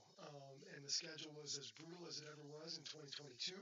So we're scheduling these teams, we're beating these teams, and then we're the ones that are left empty-handed and staying at home in 2022. So you kind of carry that into 2023, and the process is the same. The January deal is the same all the way through the summer, all the way through the season. And I think we were fortunate enough to where, although our kids were beat up and tired, etc., for the most part, no major injuries, no kids missing. And so we were definitely on the uptick in 2023, where we were kind of gaining momentum. We probably overachieved, which is a very rewarding experience, gratifying. We were very, very young in a lot of areas on the offensive side of the ball, and then we had a lot of first-year starters on defense, guys that were playing behind these talented kids in 2022. You had first-year starter Cade Dutton at corner, first-year starter Daniel Chavez in the secondary, first-year starter Diego Villarreal on the D-line. You had a bunch of these kids who were kind of getting their first shot of playing a ton because they were behind guys in 2022, so they were fresh, they were healthy, they were hungry. The momentum was kind of gaining. We lost 4 games in 2 years by a total of 14 plus 8, 22 points. So we were playing pretty competitive football, but we were able to see it through and finish in 2023 with a state championship in the Division 1A game, which was awesome. You mentioned that you had a young roster this year. I mean, your quarterback, one of the top quarterbacks that I've seen around. Also, Jamison Powell, right? He was your leading receiver this year, sophomore. You were down, I think, in overall talent is the way that I viewed your roster this year from the year before. But this year, it seemed like they made the plays when they needed to towards the end, and they grew up a lot during the season. What was that all about? I mean, I would probably agree. 2022, we were stacked and loaded with senior 4-star guys. Rico Flores and Austin Mack. We had 5 kids who were sophomores starting for us during the COVID season. In 2023, young, in some regards, yes, on the offense side of the ball, but probably more accurately, inexperienced with a bunch of kids that were seniors playing on the defense side of the ball. Kind of developed this chemistry where in a lot of moments the young, inexperienced guys made kind of splash plays that our team was able to take advantage of and kind of put us over the top in certain situations. We had a lot of momentum, which I think is a real thing in the postseason, coming in hot. I don't know if we were coming in hot. We were coming in with energy, momentum. Energy. Yeah. A lot of. It was definitely a different vibe. Yeah. In 2021 and 2022. You said earlier is K through 12 program. Is that part of what makes the Folsom Football Factory the Folsom Football Factory? Huge. I mean, I'm the head coach on the junior Pee Wee team. 8, 9-year-old kids. These kids have been on the sidelines running amok and playing in the junior program forever. And I think just that whole culture of Folsom is going to find a way to win. Folsom is going to get it done. Folsom is going to play a better brand of football than the opponents, a higher level of football schematically, intellectually. This is how football is done, and it's done K through 12. You talk about the process, you talk about January through December, that's a very real thing. And I think the kids that are in our program for the duration, Austin Mack is a kid who's here freshman year, sophomore year, junior year, passing academy and otherwise, that this is what it is. This is how you win. This is what it takes. The coolest part of 2023, the incredible poise on the sideline. No disrespect to any opponent or whatever. Our kids and our coaches really, really felt like we were the better team. It was our game to win. The poise that our team showed all the way to the very end was incredibly rewarding for a coach. My kids were locked in. And that goes back to reload, culture, Yep. Next man up. Yep. It seems like you guys were just locked in. It was fun to watch. Probably for sure. no better example than the quarterback, right? I mean, next man up, reload. We were coming off a 2022 season with a 2024 quarterback in Austin Mack, and good move for Austin. Austin goes to UW. They make a run. They're in the college football playoffs. He's playing behind Michael Penix, who's arguably the best quarterback in the country, and they crush, and then that whole staff goes to Alabama. I don't know if there's a bigger brand in college football, and now Austin Mack is at Alabama, and expectations are that he'll be ready whenever his opportunity is. He's going to be playing probably behind Milroe. Yeah, I imagine. I don't know how it'll happen, but he'll be ready to go. You have to be ready to go. The thing I think about when I think about Folsom is there's been different head coaches throughout this tenure of success that Folsom has. How does that work? How does that help you keep the culture? And what are the things that you keep an eye on to make sure the culture stays? Yeah, I think the biggest piece to that is Jordan Banning. Jordan Banning, the associate head coach, guy probably should be the head coach, part of this community, an off-campus coach who volunteers 1,000 hours a week to kind of keep this timeline of Folsom football going. He played in the program, then he got hired to coach at 18, 19 years old, fresh out of high school and first year of college. And he saw this whole transition, this whole change that, to be quite frank, Troy Taylor is principally responsible for. And he learned, this is how you win. This is how you change. You have to educate the coaches. You have to coach the coaches. The coaches have to get better. You have to find coaches that are in your program that have played for you. We have a ton of coaches in the program now that played for me, whether it was at Whitney High School or Sacramento High School or at Folsom High School. Like, you kind of cultivate it from within, and the expectations are really, really high. And so to be able to sustain that culture, year in, year out, it really comes from the community, from Jordan Banning, who's setting the tone and setting the expectation. This is how it's going to happen. This is where we're going to find kids. This is where we're going to find coaches. So if you want to win at Folsom, this is the blueprint. It's tried and true, and this is how it's done.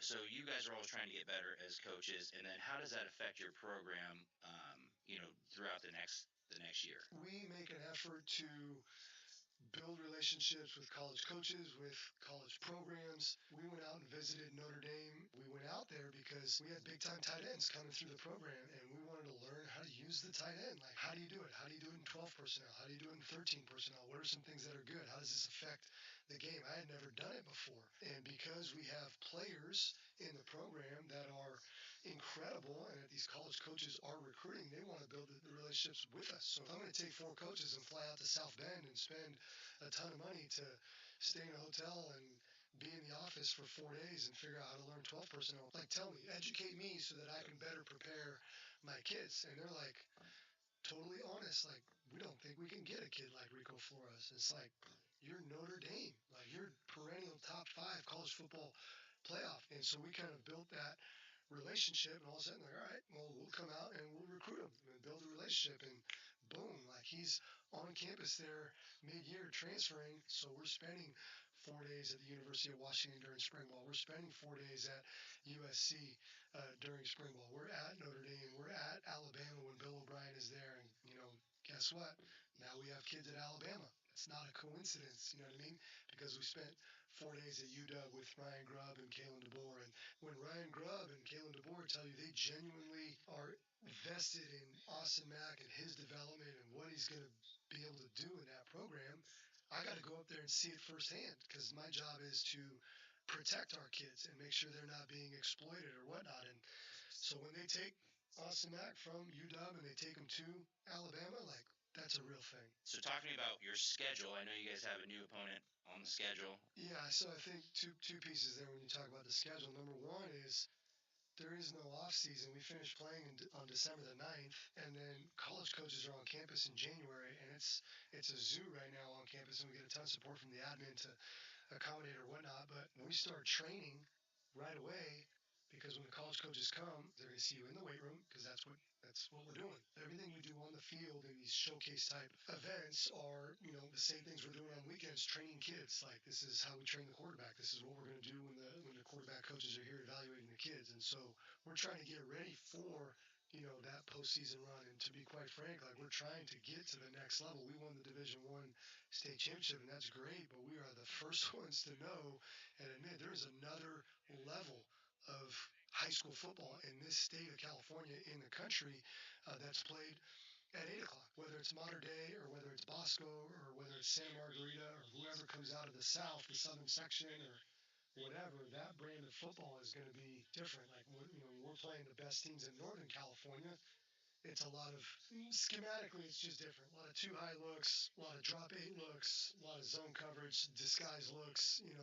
Those guys are really, really, really well coached at Sarah and at De La Salle. So we want to play those guys. We want to beat those guys. But should we be fortunate enough to play those guys and beat those guys, then we got to play the next guys. And the next guys are good. For a public school, you guys play an incredibly brutal schedule. Thank you so much for stopping by and spending the time with us, and we will check in with you, I'm sure, again over the next off season, I guess we'll say. So in season all the time. In season all the time. There's really no off season, I guess. Yeah. We stay working. Yeah, thank you so much. Congratulations on your state championship, your first one. And I'm sure it's not going to be your last. It's our 5th. That's the way everyone keeps saying that. It's your first one. It's our 5th. Our 5th. That's how we do it. I love it. So, I love it. Team all the way through. Appreciate you. Thanks.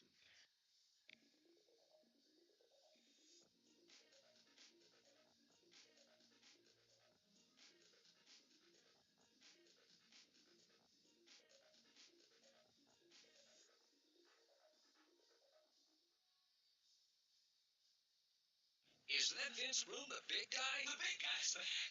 It is, but I moved to the lake. The big guy's back. I'm new owner of Folsom Lake Dodge. That means I can make you the biggest deals that I've ever made. So come see me, the big guy, now at Folsom Lake Dodge in the Folsom Hot Mall.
All right, welcome back, folks. Some second half action. Got about a minute and 4 seconds left to the end of the halftime. Got all the fans excited.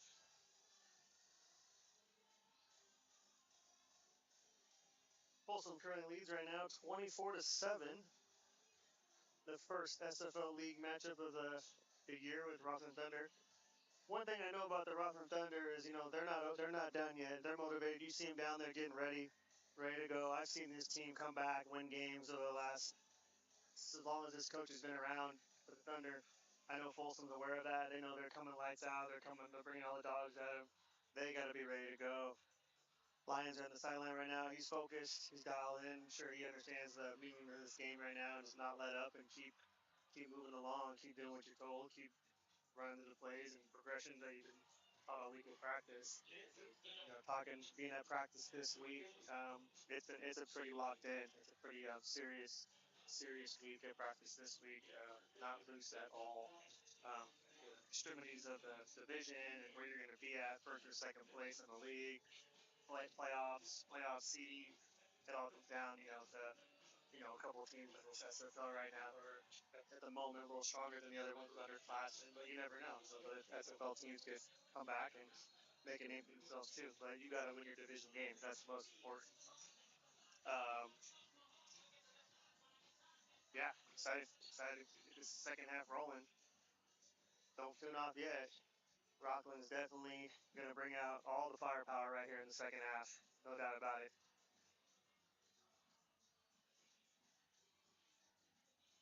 This is what it's all about. These kids been training all year. Spring ball, summer. Now it's about that homecoming time and school's back in action. Kids are excited. Football season. So it's all about living in the greatest country in the world. Win or lose, it's exciting to be out here and have all these kids out here having a great time. Families, kids, all the support, all the coaches, the officials. It's good to have everybody here tonight. Great. Folsom will be kicking off to start the second half. Prairie City Stadium on the campus of Folsom High School. Rocklin will receive. They will And the south end zone. Here we go. Folsom will kick from the south to the north.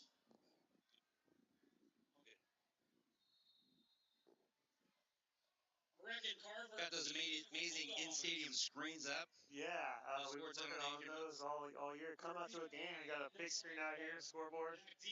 We're excited. Folsom to kick off. Here we go. Second half action underway. Rocklin gets the ball at 10-yard line. He finds. Ooh, he is tripped up. What a great play right there. Jasper Wu. That's Wu. We call him Wu-Tang up in here. He knows what he's doing, man. That guy's a stud. He's just a professional assassin. He just wants to go down and make contact with guys. Finds his role. So important about these two teams, too. There's so many kids that we talked about, in the last podcast, is they can go to other schools and be so successful, lower populated schools. And they come here and you just gotta find your role. Woo and these guys on Ironman, these guys can go start for a lot of teams in the Sacramento. Yeah, Wu sat out. He sat out last year. He didn't play. He was focusing on basketball and then decided he wanted to play football. Just an athlete. I mean, he's an incredible athlete. You got some young backers out there right now. You got Ironman out there playing some Will linebacker. Motion. Fake the screen. It's a little short. Back row there. Yeah, I mean, I said earlier before you came up, Josh, and I think Rocklin's got to bring the firepower. What they've been working on in the spring, summer. Right now is the time they're going to have to bring out the whole deck of cards. If you're Rocklin, this is not a comfortable situation you're in right now, so I think you got to let it fly a little bit. You just got to kind of go with it because what you were doing earlier wasn't working, and I think you got to kind of, take some chances, take some shots. Got to bring the whole arsenal out right now. I mean, whatever you got in your back pocket, this is time. I think you see how the first drive goes here. If you can get a touchdown here, you're going to feel a lot better. They got to get points. Here we go, run the side. Met by the Bulldogs. By Run defense. Good. Third down. I think what even the play before that and the quick screen, I don't think they're looking for a home run play. They're looking for a short distance, put them in a manageable down and distance. Now here they are, 3rd and 7, backed up a little bit. See what Coach has drawn up right here. What's interesting? These names, I remember them from youth football around here. Yeah. Marino, Cunningham player. Correct. If you're just not tuning in, we talked about in the beginning, but this Rocklin team actually held Folsom to 0 points when they were in 7th grade. I know that sounds crazy, but the core kids are still there, and that's why they're making plays tonight. Quarterback on the throwback. Like I said, double pass, they were trying. He makes some moves and good discipline football. He's not out of balance there. Number 12, Matson Worms. Yeah, see, like I said, back coverage. All the cards are coming out. Yeah, good coverage there. They knew that was coming. They tried it. Look, he wants. Yep, he's trying to throw it. They don't go for it. Matson Worm comes down from the safety. He's there. Yeah. He's in their dime package, so that gives Folsom a chance here to kind of put this game away. If they can get something in, it'd be real tough to come back here if Folsom can get some points on the board. Yeah. Here's they're gonna. So I'm guessing they're potentially gonna punt here. Shift. We'll see. Yeah, I want to go back to the defensive backfield. Hodson, Rodriguez, Brooks, the free. Cam on there. They're playing really well. Look at that ball. Look at Gonna be sacked. Look at Hodson. Wow, that is Jaron Hodson. Jaron Hodson is all the an way. absolute missile off of that. Off the edge. I know his family in Utah watching right now. They're excited, committed to Sacramento State. That's why they recruited a guy like that. Once again, playmaker. You know, you don't see him all night. He's doing his job of safety, doing the right thing, and then here he comes to send him on a blitz. And wow, that's not a good look for Rocklin right there. Sac State is getting a great one. Look at, did you see how fast he was across the line? You know, in the Sarah game, I talked to him, and he actually said he jumped over that game-winning field goal. He felt it underneath his belly. You know, I'm just going to keep preaching this like I've been preaching the last few weeks. You know, offense scores points, defense wins games, special teams and championships, man. I mean, you got to have the full three-headed monster to be successful. Championship football. Lions on the handoff to Carter Jackson. He finds a lane and he keeps driving. Look and at that what he is does. and they take advantage of that. You just lost that sack, and that is in for the Bulldogs. You know, Carter's 185, 190, but he's pure muscle. Right. I mean, that he doesn't have an ounce of fat on him. Right. He works out so hard. I promise you, he's gonna go hit the gym after the game. Yeah, you know, I'll go out and walk my dog down the street, and here he is. This guy running sprints and ladder drills, working his tail off, and it pays off right there. It looks like he held off that celebration. He was pretty excited right there. I think he had to hold that one in a little bit just to make sure it was good, like he's been there before. He sure has. The O-line sure opened up a hole there. Oh, that was big. Maybe we see a replay on that one after the kicker. You're correct. Folsom on the extra point here. The kick is up, and it is good. Folsom leading 31, Rocklin 7. In the third quarter, the Bulldogs lead. Okay, here we go. Line. Look at this. Look at the block. Oh, wow. Look at that. Boom. Right through. That's what you don't want to give this guy. And he just keeps moving. That's the front squat story he always preaches. Get in the weight room in the off season. Get that lower half strong. Make plays like that, and that's what it pays off right there. Replay, can you replay that for us one more time? Just look at the O-line. I want everybody at home to see the O-line. Look at the blocks. Look at the hole that they opened. Look at that right Look at this. Boom. 55. Yeah, Boom. 51. Yeah, good job. You know, Coach Slater this week, he's been locked in. Talking to him, he knew he had some work to do. What an awesome game plan they've had tonight, the offensive staff. Coach Angel, Carroll, Coach Doherty, of course, Coach Slater. Those guys worked their tails off. Like I said, we talked about all year long. And they got every game circled. There's no special game out there that they got to win. They treat every game like it's a championship football game, and you're kind of seeing that tonight. They came well prepared. They knew what they had was at stake right here, first place in the SFL, along with some other teams who will probably win tonight. Going in Davis next week. Let's see what Rocklin has drawn up here. That ball's kicked. End zone, be touchback. 31-7. You know, I think, Kick into the end zone. I don't want to say it's over because I've seen situations where it's not, mistake. But I think this is kind of it for Rocklin right here. They got to put some points on the board here to stay relevant in this football game tonight. And folks at home watching, Rocklin is a good football team. This is a good football team that you're watching here. Yeah, they've been in good situations. Quarterback's playing well. I think Folsom's just not letting anything behind them. I can't confirm this. It looks like Rocklin maybe thought Folsom would kind of be more aggressive on defense, try to put this quarterback in pressure, and they're just making him be a quarterback, and he's not doing a bad job. I feel like some receivers just aren't separating, getting open, finding the windows in the zone coverage. Stack right to your bottom of your screen here. Receiver goes in motion. Quarterback drops back. He sees him. The ball's underthrown.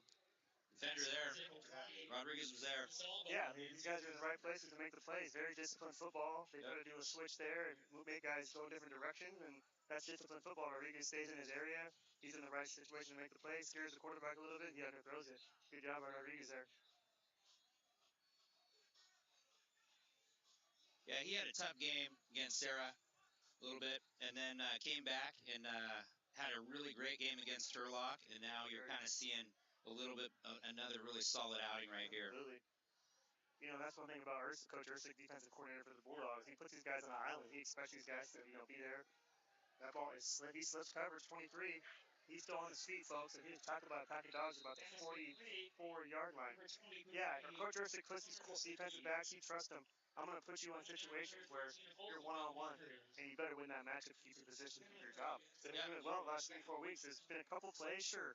Nothing too crazy, to be honest, in the last 4 games. Yeah. As you see tonight, they're in the right place to make the play. Just staying disciplined. Not trying to be the hero.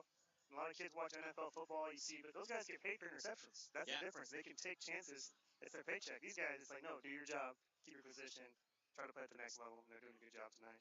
Quarterback drops back. It's like a screen here. Middle screen has tips. It was caught. I think that's going to be that's a incompletion, but holy smokes, who was that? Disciplined football. Was that Chris Warren? Who was on the tackle there? Broken up by Logan Hutton. That's Logan Hutton, Logie Bear. What a heads-up play by linebacker. Look at the. Wow. Oh yeah, Hutton just. That's the thing. He's reading the offensive lineman movement, right? He sees them release. This guy's by there. He smells screen. He knew it was screen coming. That's heads-up IQ, football IQ right there. Absolutely. That's deep in the playoffs. That's the kind of guys you need on the defensive side of the ball. Guys you're going to be able to recognize offensive line movement, footsteps, footwork, and things like that. So what a heads-up play by Hutton there. Hutton, the younger brother of C.J. Hutton. C.J. Hutton, Folsom legend, currently playing at UC Davis. Great player. Handoff to Bill. He is met backfield, but he slides into tackles, and he is tackled by number 6, Logan Hutton. Derek Chitty on the run for. Yeah, I mean, the way Rocklin is moving the ball now, I mean, I think this is the strategy they should have kind of kept going with the game. I felt like they were trying to hit it, maybe kind of hit a big shot, get back in it. Right now, I mean, they're doing a good job just chopping along. Here it is. It's third and 6. Last half it was 3rd and 11, 3rd and 12. Yeah. Now it's 4th and 5. So let's see if they just try to pick up try to get to the sticks here, make it a first down, and a manageable 4th. Let's see what they do. Third, we got trip set up to the top of your screen. Running back goes to the quad, moves to the quad. We got the motion. You know what I've been impressed with today is the way that First Six calling the defense. Yeah. They were just in a run blitz right there on 3rd or what was that, second and 7. Yes. Yep. Second and 6, and he goes run blitz, and it was a run. I mean, they're just. Yep. They're executing, but he's also calling a very good game. Yes. Yeah, coach is thinking, he's. There's Coach Adams. Coach Rocklin, I mean, like you said, he's not calling a bad game either. Like you said, it's just do or dare. These guys are calling a play. It's a game of chess. You know what I mean? It's not checkers, and the plays he's calling are good. Folsom guys are just in those spots where he's trying to execute, and he's just not getting it right now. Folsom with a even front here. So they're bringing the blitz on the bottom of your screen here potentially. Let's see if they do. They're coming. Screen. Quarterback drops back. They want to make him a passer, and there he goes. He's dangerous right here. Look at that release. That was just really good. Yeah, I mean, guys like that, guys like Lyons, they make defensive play when plays break down. You see him gets in the pocket. Play gets out. Look how fast he is. He's explosive. Passer. Theo Griley thought he had him right there, and the speed just changed the angle right there. Theo gets most guys right there. He runs the ball like he's going to tuck it and run. He keeps guys down the field, see the guy slip out. And that's probably something they do in practice, too. We got stacked receivers up top of the screen. Theo Griley's as good as it gets at this level. Yeah, he's a monster out there. Set up down the stack set. Got a little bit of block there. He gets the silent. Picks up a few. That's going to be the Cunningham. Like I said, manageable first down. Manageable second down now. 2nd and 5, 6. I mean, that's what they want to do. They want to just create short down and distance and move the chains, and that's what they've been good at all night. It seems like when they've been trying to put the ball down the field and make it something explosive, Folsom's just playing good coverage back there and not letting them have that big shot. Coach Adams is just sticking to script. They're being themselves right now. Yeah. They tried a little trick play earlier. Didn't work on that last drive. Yeah. I mean, you kind of got to put it back on your defense, right? He's just going, hey, we're going to do what we do. Yeah, do what you do. Don't get too fancy. Out the pistol formation here. 2nd and 7. Right side. U3 in the last play. Quarterback drops back. Got time. All kinds of time. Oh. Theo. There it is. He's followed up. There it is. That's Theo. That's number 59 of the Bulldogs. Lula DeBerry with the sack. Big Lula there. We call him the Polynesian powerhouse out here in Folsom. He gets the credit, but Theo really made that sack Theo happen. comes in. Look at it. Goes against right here. Guy. I mean, heads up, plays football. Reeves ready to leave the pocket. Theo just gets him enough twice, and then the cleanup. That's good there, That's a D lineman's dream right there. For sure. That is a D lineman's dream. Just tee him up for me. That's teamwork right there, man. Look at those guys. I mean, you got Nella. Yeah, these guys ain't the biggest. I mean, they're not 325 pounds. They're just explosive. They get off the ball, they get off the snap. They're just trying to shoot gaps and create havoc for that quarterback pressure. They got a penalty flag on the field. Let's see what the official calls here.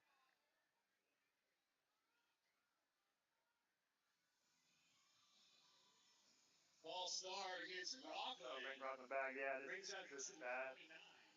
Bad for them. Let's see what they got drawn up here.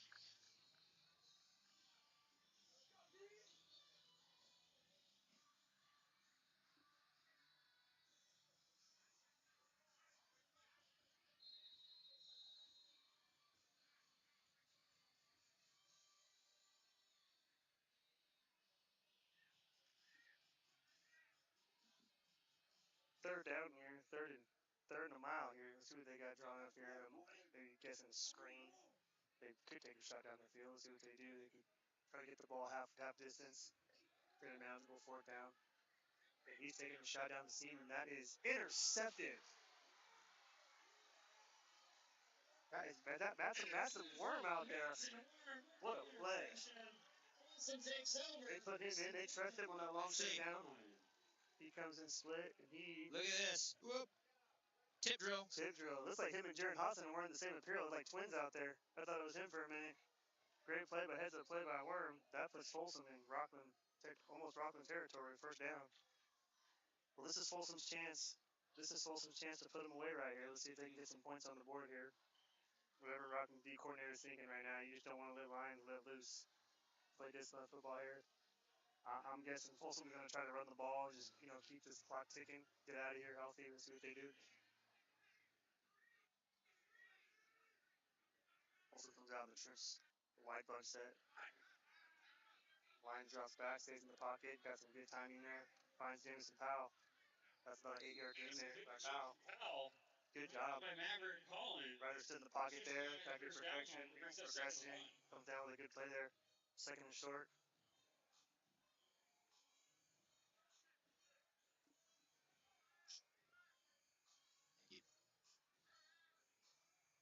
Second down.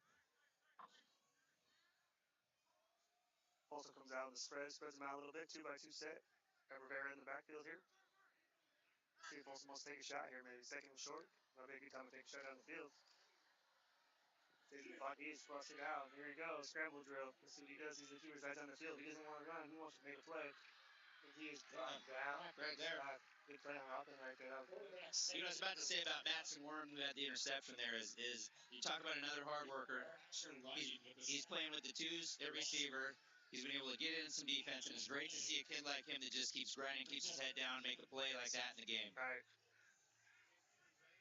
Yeah, for Bengals. He was a kid that was the MVP at one of the camps this time. He was a camp MVP, I think, at one of those down in Southern California. I think it's Cal Poly, right? They're on the handoff. He used the neck like Rocklin guys to make some guys miss. Rolled over. Spot that one. They're going to spot that where he rolled over. Let's see. Yeah, he rolled right into that. Here comes the heavy package here with Theo. Yeah, Theo in there. Carter in there. DJ Coleman, sophomore. Yep. DJ. You got Ironman in there. Yeah, and they're telling the defense right now, hey, come and stop us right now. Let's see what you guys can do. Fourth and short. Let's see what Ryder Ryan's keeps the ball. Ryder's going to go behind the pile, and he is pushing the pile. That's on first down. Smothers on the tackle. Man, I'll say this: Folsom came to play tonight, man. I coming into this game. I mean, I was, the way it started off in the first quarter, I thought this was going to be a little tighter matchup here. Folsom came so prepared. Coach Gordy's been working so hard this week. Really has. Like being at practice this week, the coaching staff is so locked in. It was like I told you, I don't know how focused they were. Like you said, the importance of this matchup so big in the SFL. Rivera left side. I think they learned, with the Sarah game, and no disrespect to Sarah, but that wasn't Folsom's best performance. They were very much out of sorts, and you credit some of that to Sarah. Yeah, absolutely. But also they had some things going on, I think, that took them out of sync early. Yeah, no, And sure. and I think they learned. I feel like they learned, and they played a lot better last week against Sherlock. And I think we're just seeing a continuation of that It's a humbling loss right now. Yeah, absolutely. It's a humbling loss, and then like you said, Sarah, like no credit to them, they graduated 16 kids. Right around the fake. Looks on the field, he sees a guy. That's Robbie Larson. Overthrew a little bit. Yeah, Sarah had a lot of It's good coverage. Sarah had 16 graduates from that state bowl game team, but there was a lot of seniors we were calling that game, and those seniors, they were juniors last season practicing against that state bowl game team. That's what happens, you know what I mean? Like those guys are prepared to practice every day. They're going against the best every day in practice, and I think they just might have been a little bit more, just maybe tougher. I don't know. Yeah. Like you said, Folsom didn't play their best game, but it's just, Sarah came out. They knew it was like a do or die situation for them. But, kudos to the staff here getting these guys really ready back to make a deep playoff run. Larson in motion. He's going to get the fake handoff. Ryder go up the middle. He's making a guy miss. Uh-oh. Here he goes, folks. There he He's goes. fast. 20, 15, 10. And he is in for the Folsom touchdown. Great run there. Yeah, I mean that's what you call college type style quarterback play right there. A lot of these guys, they shoot away from contact. Ryder Lyons says, hey, you know what? I'm gonna fake the Larson here. I want to put this game away on my own. Here it goes, bam. Makes the guy miss there. There he goes. Turns the jets on, and that is some speed. He don't look fast, folks. But I'm gonna tell you what, fast. He is fast. Big guys like that, sometimes they run. He's a legit laser 4.6, 4.5 kid. And he's hard to bring down. He can squat a house. You know what I mean? Yeah. That's what's hard to bring him down. We got 39 here. Carford on the kick, and the kick is up, and it is good. That'll make the score. Folsom 38, Rocklin 7. 3.5 minutes. Lead 38. Those end zone camera guys get the ball right in your living room. Yeah, they're doing a good job down there. Yeah, the feet's looking great tonight. We got everything dialed in perfect. Folks at home, spin if you're on automation. You want to come watch it from a different high school program right now. This is what it's all about. You could have this at your fingertips. Once you contact the screen, click on the screen below. Like, subscribe to YouTube channel, Instagram, contact us, and we'll have the same kind of broadcast for you. And it just gets started. It's gonna get better. We're gonna have better feeds every single week. And you can put your team on the map, put your players on the map, and give them that promotion to get them to the next level. Some teams don't have the exposure other teams do, and that's what this product's trying to really establish here with high school athletes and getting them in a better situation for the future. Absolutely. So we pick it up 3:26, third quarter, 38-7. Kick is up.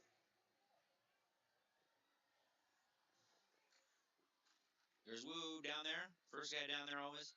Got some room outside. It's a lane, and he is met.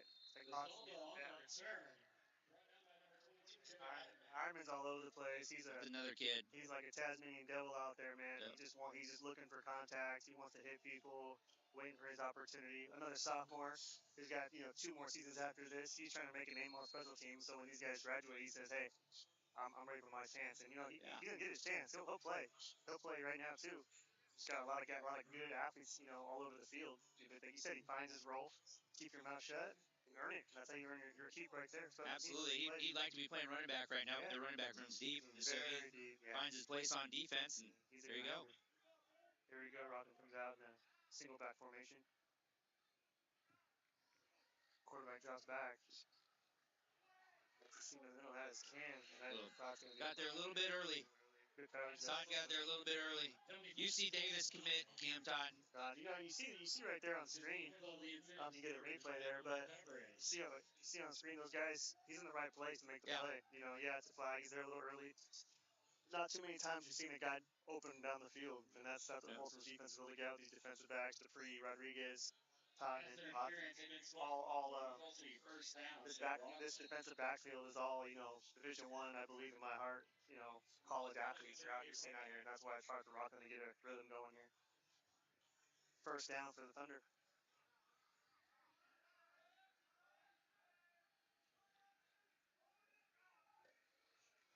Handoff goes right side. Get outside, he's met by 21. Brooks Dupree. Stud out there playing corner. Once again, the right place to make a play. Good baseball player, too. Baseball player, full athlete, squares up. He's not scared of contact either. I'm going to go ahead and make a good open field tackle. That's what it's all about. he's always ready for a challenge, man. I feel like sometimes these defensive backs, they get a little bored back there covering guys. When they come up to hit, they're excited. They want to make a play. Absolutely. Second down and 9 for the Thunder here. 2 minutes and 35 seconds left in your second half.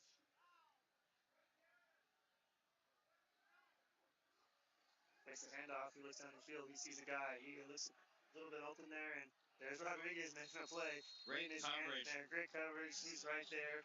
It looked like he was, a little bit separated there, but there he goes. He turns on the jet. Yeah. Gets his hand there, breaks the play up. There you go again. Look at that one-on-one coverage on an island. Gets the ball. He plays the ball perfect, make a play. And that's, to me, that is so heads up as a defensive back is the IQ there of like, let me make a play on the ball because now it's not a penalty. Now he just doesn't put his hands and make a play on the ball. They're gonna throw the flag there. But the fact that he actually went up and tried to make a play, incomplete pass. Good job there by Rodriguez. Absolutely. A lot of defensive backs struggle with that. They have to understand, when that ball's in the air, just as yours as the receiver, go get it. Coach Scott Choicer, good defensive back coach, preaches that in practice. Basically, be aggressive, attack the ball. Quarterback drops back. Rockets is still playing. That's going to be playing hard. First down. He is tackled, thrown out of bounds there. Number 58. That is Lula again. Rocklin first down. Another defensive lineman running sideline to sideline, making a play. It's on the 48-yard line. There he goes, finishes. Ironman goes out there. Good job. First down for the Thunder. At respect, That's Reed right there, right? Yeah. Like, what do you do? Yeah. Great coverage downfield. What do you do? Yeah, you got to make a play. Yeah. He's got nobody down. He's going to make a play on his own here. Trip set to the field here. Running back comes up. Space handoff. He finds a guy in the seam. They're doing that. It's funny. They've had some success on that play right there. Correct, and I think they're just going to keep going until Folsom. They could be setting something up there to try to fake that seam down there, grab the pipe, and then try to find someone on the outside. But they've had some success tonight. Yeah, a little pop pack type. That's they've probably had most success in the past game, just letting linebackers leave their area and then just trying to hit him right there in the middle. That'll bring Rocklin to a first down. Yeah, their linebackers are triggering quick. Well, what I like about Rocklin here, the staff, they got their guys playing football. They're acting like they're still in this game. They want to make plays. Back out of the backfield. Pass complete off the Folsom sideline. Connor Kostecki. Like number 13, Beckham Andrews on the tackle right there out of bounds. Is that Beckham? Yeah, Beckham right there comes out, shoves him out of bounds, followed by Ironman there. They want some contact. Good. It's good to see Beckham out there after his little foot. He had that little issue with his foot in the preseason. He's just getting back into shape, right? Football for him. So frustrating for the senior. He's supposed to come out having a big year this year and just been troubled by some injuries.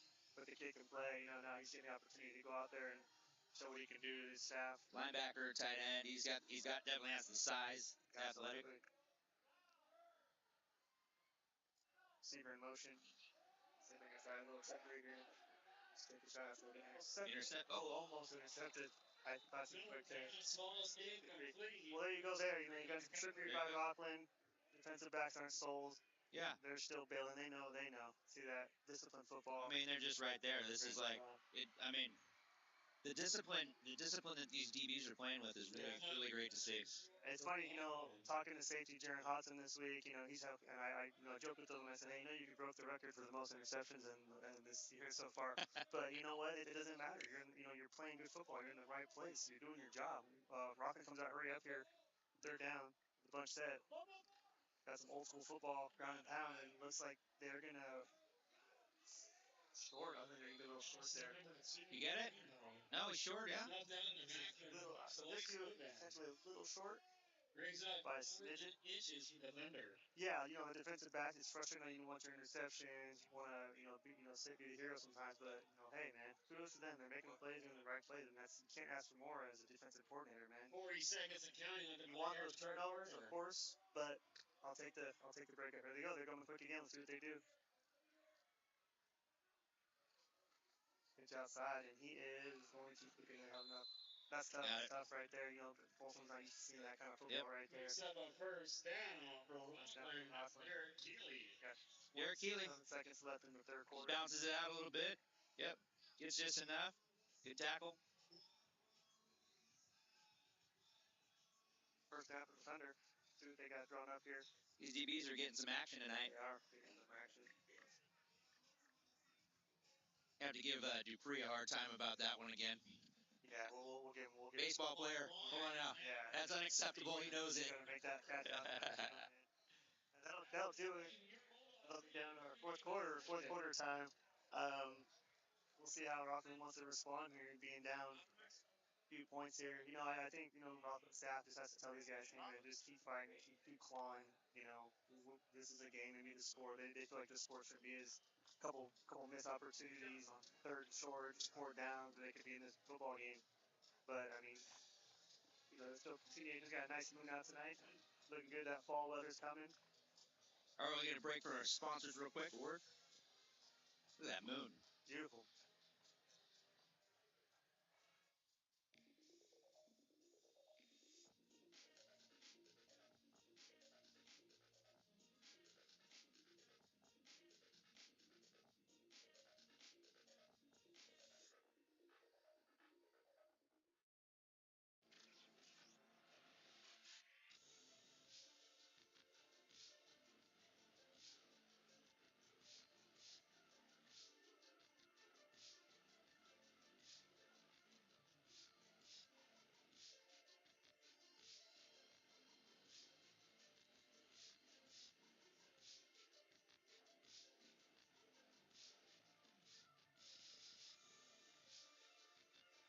Our sponsors are Fitness. Quarterback rolls left starting in the fourth quarter here. Dumps it out. Oh, They're there. Felt that coverage coming there. Yeah, defense is playing lights out. Yeah, they're just there. Yeah, defensive back was playing great. Last week, Sac B gave Joaquin Rodriguez Player of the Week last week. At Sacramento B, quarterback dropped back. Replay. Yeah, I mean that's the thing is you might say, well, this guy I haven't heard him. He hasn't scored 5,000 touchdowns and he's not running the ball and getting 5 interceptions. Well, it's good that these sports writers they can actually go to a game and go, man, this guy hasn't allowed a catch on him in 90 snaps or whatever it is, or 125 snaps, whatever's going on. So kudos to him and congratulations on Player of the Week, Joaquin Rodriguez. Got a little run right there. Hand it up the middle. Yeah, Rocklin's still trying to fight. They're staying true to them. Yeah, and that's what you have to do. These kids are young. It's the season's so young, and like you said, some things you got to learn. You got to get better. Get better. Football. The tackle for Folsom brings get better every day. See the mistakes you made on film, and how can we execute this team now? I think the biggest thing too right now is you want to keep clawing because you get to that film room and you can go, hey, that's what we could have done. Yeah, we keep playing. Yeah. Who's quitting? Who's keeps playing? Yeah. Spots are being earned. Spots are being lost. Like that's how it goes right now. This is the time. Yeah, and you go, hey, look what we were good at, and then they come back in the playoffs. Maybe they see Folsom again. Who knows? Handoff right side goes number 5, makes a move. Tripped up. It's almost tripped up there. New step. He broke a couple tackles there. Hudson. Yep. Picks up the Rocklin first down. Injuries with the tackle. That was a good little run right there. Yeah, good little run there. Yep. Boom. 1 tackle, 2 tackles, 3. I mean, yeah, it's good. Keep fighting. Keep fighting. That's all you can do. There you go. They go in the hurry up real quick and both set. There. Till you get the middle. Teams that have enough to room to the Rockets. Number 5, Gary from 6 yards out. Let's see what they do. Maybe they want to get the onside kicks. Keep getting onside kicks. Yeah. Get Folsom a Good touchdown. Right. Look at that block. Boom. Good block. Boom. Boom. Look, talk about the room. Look at that. What a great player there. He's still fighting. He's running like he's the first. There we go. He's not giving up at all. He wants to fight. I love it. 10 minutes and 32 seconds left in this contest tonight. Rocklin is the program of Rocklin is very healthy. Section championship last year was at D2, right? Section champions. Yep, correct. And they play a really good physical brand of football. Absolutely. When the committee picks these teams to go in the playoffs, do bowl games, and this is the kind of teams they look at. It's like, okay, hey, you played a really good Folsom team. They're going, wherever if they go to open or Division One, whatever the committee decides. Like, well, hey, Rocklin, whatever the score was, obviously you got to look at scores in the next few weeks and how you play other teams. Folsom plays other teams too. Yeah. But I mean, like you said, just keep playing football, man. Keep getting better. It's not like they're scoring against Folsom's backups. Those are their starters, right? They just drive down the field, score, punch it in. Yeah, and Folsom, they're still down there coaching. Offensive line coach Slater, he's still down there talking to his guys. They're up by 20 plus points. And he's still out. He's still coaching like it's the end. Championship game down by 10. And guarantee you're going to see the ones. Yeah, that if they want to get better, just keep getting more physical out there. They want to send these guys off home. Coach Slater, he's got to be one of my favorite just people around. Yeah, he's a real good person. Yeah, very good grinder. Very good grinder. Coaches at what, 3 levels? 3 levels. 3 levels of the junior program as well. He's committed, and it makes his life easier. You spend your time, and you work hard, and you help the youth around the area, and that goes to Rocklin too. They help their kids too. Yeah. And it shows out on Friday nights. Down the road. These kids you don't have to teach them as much. The curriculum's already there. Yeah, for Folsom, a lot of their varsity coaches are in the youth program actively. Yeah. As head coaches, assistant coaches, coordinators, and they are they spend so much time down there. But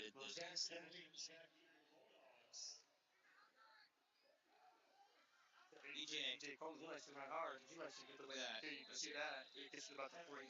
But to finish that thought, so they see the benefit really, and I think that started. What was that? Was that 4 years ago, maybe, or something? So this class that's coming through, I think, was one of the first ones that saw these coaches down in the junior program, right? Yeah. I think that's when Coach Doherty changed that. Yeah, you just want to be a part of the community, and like you said, he preaches a K through 12 program, and that's kind of what it takes to be successful at these upper levels, is being able to get these guys, these kids. Yeah. From, like you said, kindergarten up to just know what they're going to face here at the high school level, and it just makes your job easier. It's like 1 plus 1 is 2, and then they know that going into their senior season. It's harder and harder as you get older. Hand off to Rivera right side, slips a move, and he slips more tackles, playmaker. He gets in playing.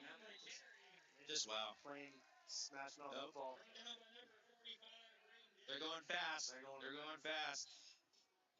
Folsom just wants to score some points here. These kids from a young age, they get in the weight room young. Folsom in the trips punch set over here. Bottom of your screen. Bad snap there low.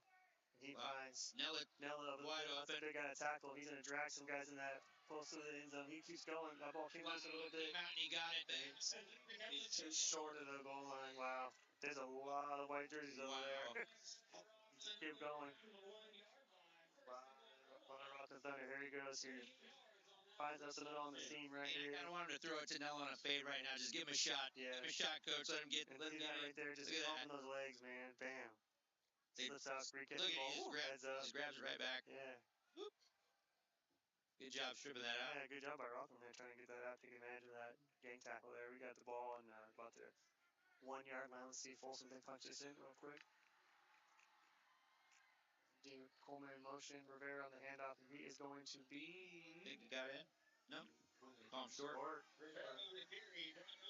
Good defense right there. Very good defense right there. Let's see what they got here. EJ comes around. You get block, and 5 get this great tackle. Great tackle. Looked like it was in there. Fortunately, we don't have instant replay at this level, but viewers at home, you take your opinion on that one. Yep. Referees put it in the chat. Was that a touchdown or no? We want to know. Second goal also. These officials, they do a good job. There's a reason that we don't replay certain plays, and that's just because they don't get paid enough for the flack that they get. If you want to criticize, go ahead and go ahead and put an official jersey on and go do it yourself. Wow. Hot. 83. EJ Coleman, sophomore. Welcome to varsity, kid. Man, he decided he knows who belongs here. He's been grinding the off season. He finally got himself a spot. And congratulations to the young man on his first varsity touchdown there. Lions again. Look at this. Just pitch and catch. Give me that. Look at that. There you go. Seems like Folsom, they're gonna keep grinding, man. They're trying to put this thing further away. I'm gonna guess that's the last drive we're gonna see Rider Lions in. Essentially, yeah, it is for sure. Make you see some Blake Nycom action. Lincoln up, and it is good. Here's score: Folsom 45, Rocklin 14. The Bulldogs lead 35-14. All right, we'll get a quick moment from our sponsors.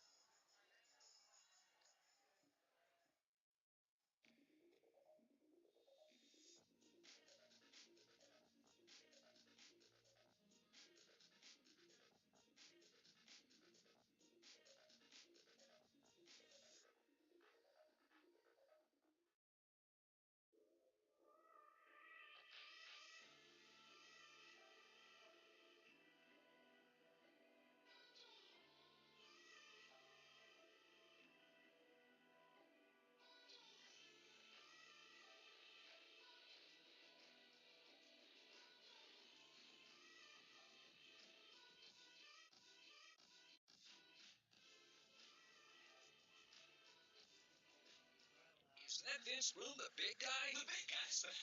It is, but I moved to the The lake. big guy's back. New owner of Folsom Lake Dodge. That means I can make you the biggest deals that I've ever made. So come see me, the big guy, now at Folsom Lake Dodge in the Folsom Hot Mall.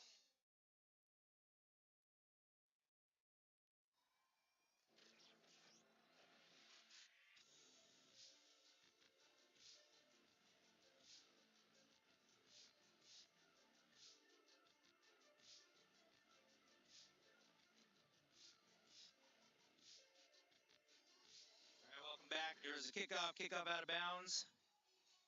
That'll be Rocklin ball on the 35-yard line, 8:31 left, 45-14. The Bulldogs lead. Folsom still got their defense out there. A couple substitutions. Try to keep some guys healthy for the next few weeks. Here comes Rocklin out. So they're in the trips formation to the bottom of the screen. There's EJ. He's all excited, laying down. He's in shock. He's pumped up. The transpose the quad. They bring a guy in motion. Quarterback drops back. Sees the guy down the field one-on-one coverage, and he almost makes the catch. But there's Brooks Dupree in his way. Says nope. Not here. Yeah, I don't think I've seen a completion, really 50-50 ball caught by a receiver tonight. No, Which great coverage, right? Corner's He's there. doing a good job. You know, him and Rodriguez doing a good job. I'd like to see Brooks look back on that one. Yeah, right there. I'd like to see him locate the ball, but that's okay. He's still in phase. He's right there, ready to make the play. Yeah, I mean, you go one-on-one, like you said, Coach Ersic puts these guys on the island. He expects them to win every matchup, and that's kind of what you're seeing there. Yeah, maybe you win. Maybe as long as you're winning about 90%, you're doing a pretty dang good job. Yeah, they do a lot of one-on-ones in practice, and it's good to see it right here in the game. Translates right here to the field. They come. Rock on the handoff, right side. He's met by 24. Cam Totten. He says, nope, not my house. That's one of those alley running safeties that you gotta like. Look at that. Yeah, you want to come downhill and make some contact. That was good contact right there. I mean, Cam Totten can hit. He's a hitter. Yeah, I think Folsom's here. They're trying to make a statement in the SFL league saying, hey, see if we can get another view of that one. We're not going to let up at all. We're going to come out and keep playing football to the buzzer. 7 minutes and 55 seconds left in the contest tonight. Rocklin got 3rd down and 5. The 40-yard line. Stacks up top of the screen.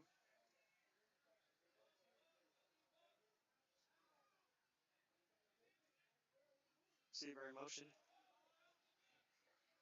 Quarterback looks for the quick screen stack. Makes the guy miss. He'll have enough for the Rocklin first down. Cunningham on the reception. You know, they had some success out of that stack there tonight. I don't know if they're trying to set someone backside, but, you know, they just got some, body on body out there and make some guys miss. Yeah. There you go. Yeah, good block outside there, Good solid play. Got number 40, Fitzgerald Gaines out there. Excited to get some action tonight. Minutes of change left to play here in the game. First down for the Thunder. Come out in the spread. Rolls left, sees a guy down the field. Had a good block out there. He's sideline, tripped up a little bit. He's moving, stepped out of bounds.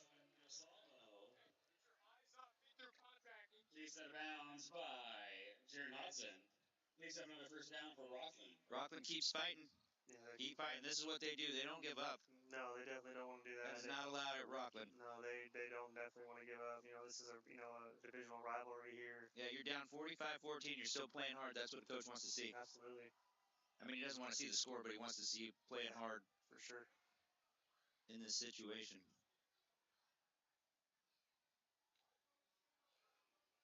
Got 1st and 10.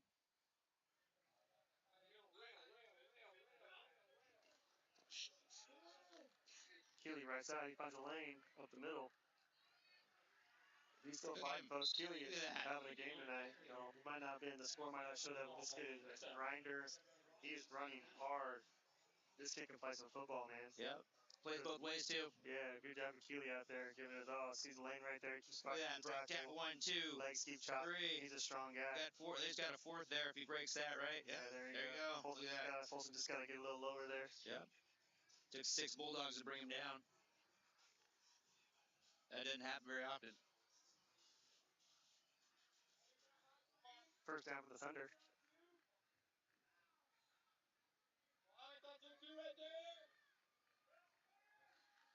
Takes the handoff. Got a blitzer. Looks down the field. There's those guys right there. Rodriguez ready to make a play. If so. Blitz off the edge there. Just great coverage again. Yeah, great coverage. This guy's in the right place. The quarterback's probably frustrated going, man, this is open in practice all week. Come the blitz off the edge. Well, the quarterback pressure. He had some good pressure there. Good job on not driving through him. Dylan Wolf comes in. Creates havoc right there for the passer. And there's Rodriguez and Hodson right there ready to make a play. If so. I feel like we've been saying that all night. Yeah, second down. I mean, those guys are just playing great coverage tonight. Not letting the Rocklin quarterback get in a rhythm. Very important. There's Keeley again up the middle left side. Gang tackle there by the Bulldogs.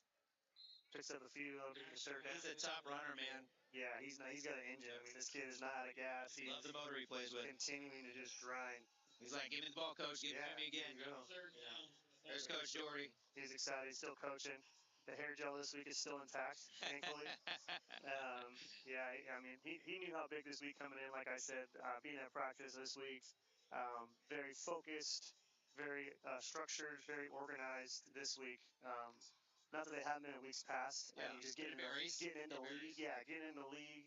They just knew that, like, this is do or die. This is playoff position, all those kind of things. So these kids are 15, 16, 17, 18. Doing great. Keeping them focused. Right up the middle left side.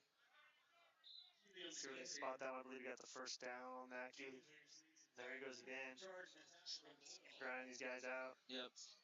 And he got an injured player on the field, it appears. That's what we don't want to see here late in the game is, injuries. That Fitzgerald? That'll stop the clock with 5 minutes and 11 seconds left in the contest. 20-yard line.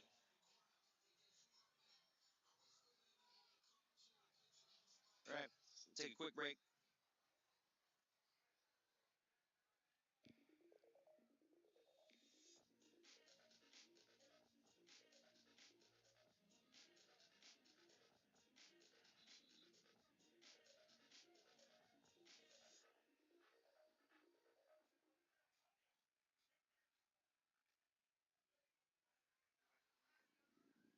And we're back after injury.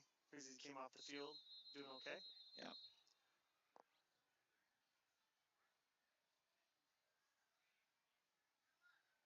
We're looking for anybody out there has a hair gel sponsor. We're looking for someone to keep Coach Doherty's hair intact during the fourth quarter games when he's pulling his hair out, coaching these boys up. Number 5 on the Kelly, there he goes again, making guys miss. Short gain on the play. It's good penetration right there. It's good. Yeah, a lot of, you should look at the score here, 45-14, Coach still has his headset on, they're coaching these kids, and, it's like, they're not focused on really the score at this point. It's like, how can we get these other guys better? Yeah.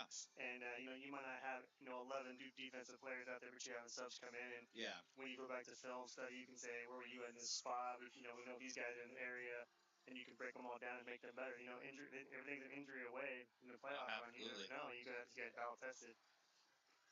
We're up the middle there. Tackled by a gang of dogs there. There's a flag on the field. Flag. It is short. Rips Hackman had 2, so we're going to say 2 touchdowns play.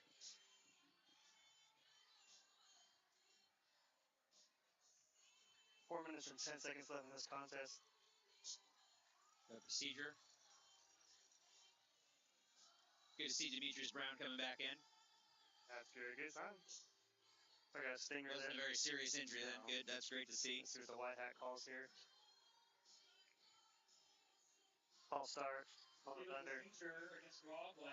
All that loud music you hear in the background. That's our dog back here. They like the parties from the first quarter to the end. That's why this music's so loud. Sometimes it gets in our interference here. But hey, as long as the kids are having fun, that's what it's all about. And like I said, we want to bring this to you guys. If you're out there watching your high school, reach out to your athletic director, reach out to your high school coach, have them turn on the feed.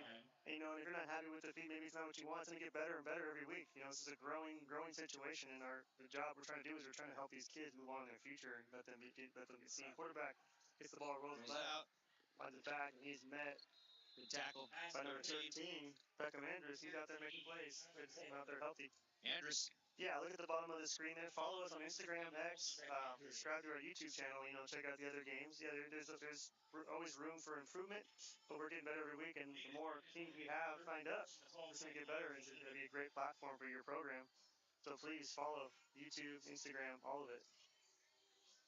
There they go. They're having fun, getting ready for the season. How can you not be having fun? Game like this, right? They're having a sweet time out there. Put your shirt on. Put your shirt on, kids. You know that kid? The dad bod thing's in right now, so no one likes this kid. I'm just kidding. Here we go. Quarterback drops back and sees the guy in the middle. That is almost caught. There you go. Brisket free in the area to make a play. Joaquin Rodriguez. No, they got the defensive backfield out there. They know that this Rocklin team's not giving up. This is good work for them. Good work for everybody. Yeah. It's really good stuff for these kids to get working right now. The biggest thing I think in both teams right here is just, I'm thinking just we just want to stay healthy. For the deep playoff run for both these squads here. Rockland's not done yet. They're not done. This is going to be a humbling for them, this situation for them. They're only going to get better. And from what you can see on the screen here, they're just continue to work, see what works and what doesn't. And they have to play Folsom again for some reason. If that happens, maybe not.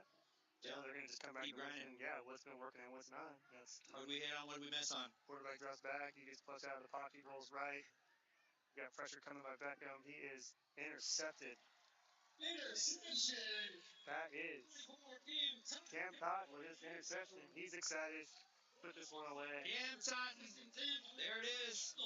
He's excited right here. Let's see your quarterback rolls right. Look at they're in coverage there. Beckham on the pressure, forces him to make a throw here. And he just throws it. And look there, they are. Cam right there. All those defensive backs right there. 3-on-2. Good job by Gotta love it. Good job by those boys. They're playing. If you're a Bulldog, you gotta love that. I'm excited for Cam. Really good kid. We haven't given a Spin Out Nation player of the game yet this season, but I'm going to give it just to the defensive backfield tonight for the Bulldogs. They have not let this quarterback do anything much the rest of it all night. They've been in the right situation. Looks like we got Blake Nycom out there. Carter Jackson. Carter Jackson finds the lane. Uh-oh. You don't want to do that. Row. He spins off and makes a couple of runs. Yeah, I'm going to give it to the defensive backfield for the Bulldogs. Coach Choice has been catching these guys up all week. And they've done a heck of a job out there tonight. I mean, they're just not letting the quarterback get in any kind of rhythm tonight. Yeah, looking over there smiling. Yeah, he's hit a couple balls. Having a good time. There's Hodson, yeah, 17. And they know. Not 24. They've been tested because the quarterback's had time. He's had time to make plays. He just goes through his progression. There's nothing there. What else can you do? So, he's just trying to make a play. Good job for them. Defensive backfield, Folsom. Spin Out Nation players every game. Nycom rolls right on the keeper. Look at him go. Blake Nycom. Yeah, he doesn't fear contact. He's been watching Ryder from Zero fear. He said, you know what, I can play just as good as this guy. You give me that chance, and there he goes. He said, you know what, I'm just going to take it. I'm not even going to think about it. I'm going to take that ball, tuck it, and go. And run hard. That's one thing, the coaches always they feel very confident. If there was a situation where Ryder, is not able to play or come back in a game, they feel confident Nycom can come out and, slang the thing around, and he can run the ball very well, and that's what he's good at. That's the best part about this team. Their depth charts are really strong. Yep. Deep in a lot of positions. They're deep. Handoff in the middle. Gabriel Magdaleno. That's number 30. Gabriel Magdaleno, senior. No gain on the flag. Some reps in there. Another running back that can go. Yeah, and then that's the thing about the quarterback room here is, they all love each other, they support one another, and it's a committee. That's the best part, Of course, everybody wants to get on the field. Good throw, oh boy. Oh. We'll be down there. Was his knee down? Yeah, the quarterback room's a committee. They love each other. They want to be successful, everybody. And that, to me, is the most important thing, is just, when you don't care who gets the credit, yeah, he's so successful. So successful. But look at that snag there by Zay Williams. He was definitely on the ground. Yeah. Called by the official. And, it's hard. Sometimes we don't call his name as much because, guys are always bracketing his side. They know he's a big target for the quarterback. That's not going to get on the run. He's going to hit the sideline. But he's fighting. Isaiah Williams. He's a starter. He's an incredible blocker. So Unbelievable. you don't get his name a lot. Right. I gotta tell you, when you look at the film, coaches, when you look at the film, watch 4 and watch how he blocks downfield. There's one thing that Coach Angel preaches. Look at that right there. Look at him right there. Yeah, receiver coach Coach Angel preaches, if you can't block, you're not playing receiver. No block, no rock. That's it. You gotta do the block. And Nycom launches that ball up to Larson. Oh my He goodness. has a Bulldog There's that catch radius we were talking about. And there's a glimpse at Folsom's future, folks. That's a glimpse right there when Ryder Lyons heads out to college to play some football. That's gonna be a connection we're gonna be calling. Nycom dropped back, says, you know what? Right here. I'm gonna throw it to Look this at this guy right guy. here. Times it. Boom. I'm gonna put that away. I'm gonna send Blanket, good coverage, and just wow. And that's the game, folks. That's how time expires. I'm not sure if they're gonna let him pick the extra point here. I don't believe so. Yeah, that was it. 51-14. What a game here. Like you said, there's some improvements Rocklin can make. Yeah, I mean, defensive back played so well. That's what I'm getting out of this game right here. Not that the defensive line didn't do anything as well either, but this quarterback, he's a very good player. He's going to play at the next level, and they just didn't want him to be. They did not want him to make a big play the night, and kudos to them. They did an awesome job. They did. They came over here. I mean, this is what you want. I think if you're a Folsom fan, you want to see your team locked in like they played tonight. And last week against Turlock is not a bad team, but a very similar result, right? Correct. And you gotta like Bulldog Nation. You gotta like it. You gotta love it. Absolutely. Rocklin, that's okay. Keep your heads high. They're gonna have a great season. They're gonna win a lot of football games. Congratulations to the Bulldogs tonight. Hard fought effort of the staff did an amazing job preparing these guys in their first divisional game, and I'm sure Rocklin, they're not too happy about this loss tonight, but you know what, they're gonna go out and they're gonna try to fix things and get ready for the playoff run too, and they still got a lot of division games left too. Against Oak Ridge, very strong this season. They're all they all can make a play. So long tonight. Yeah, from the check Prairie City Field. Come back and check us out online. If you didn't get to catch the full game, you can go to YouTube, subscribe, and catch all the full game live, the live stream. We appreciate you all tonight. That's Lou Martinez and Josh Rodriguez signing off. Have a good night. Drive safe if you're anywhere else or if you're here tonight watching. Have a good night.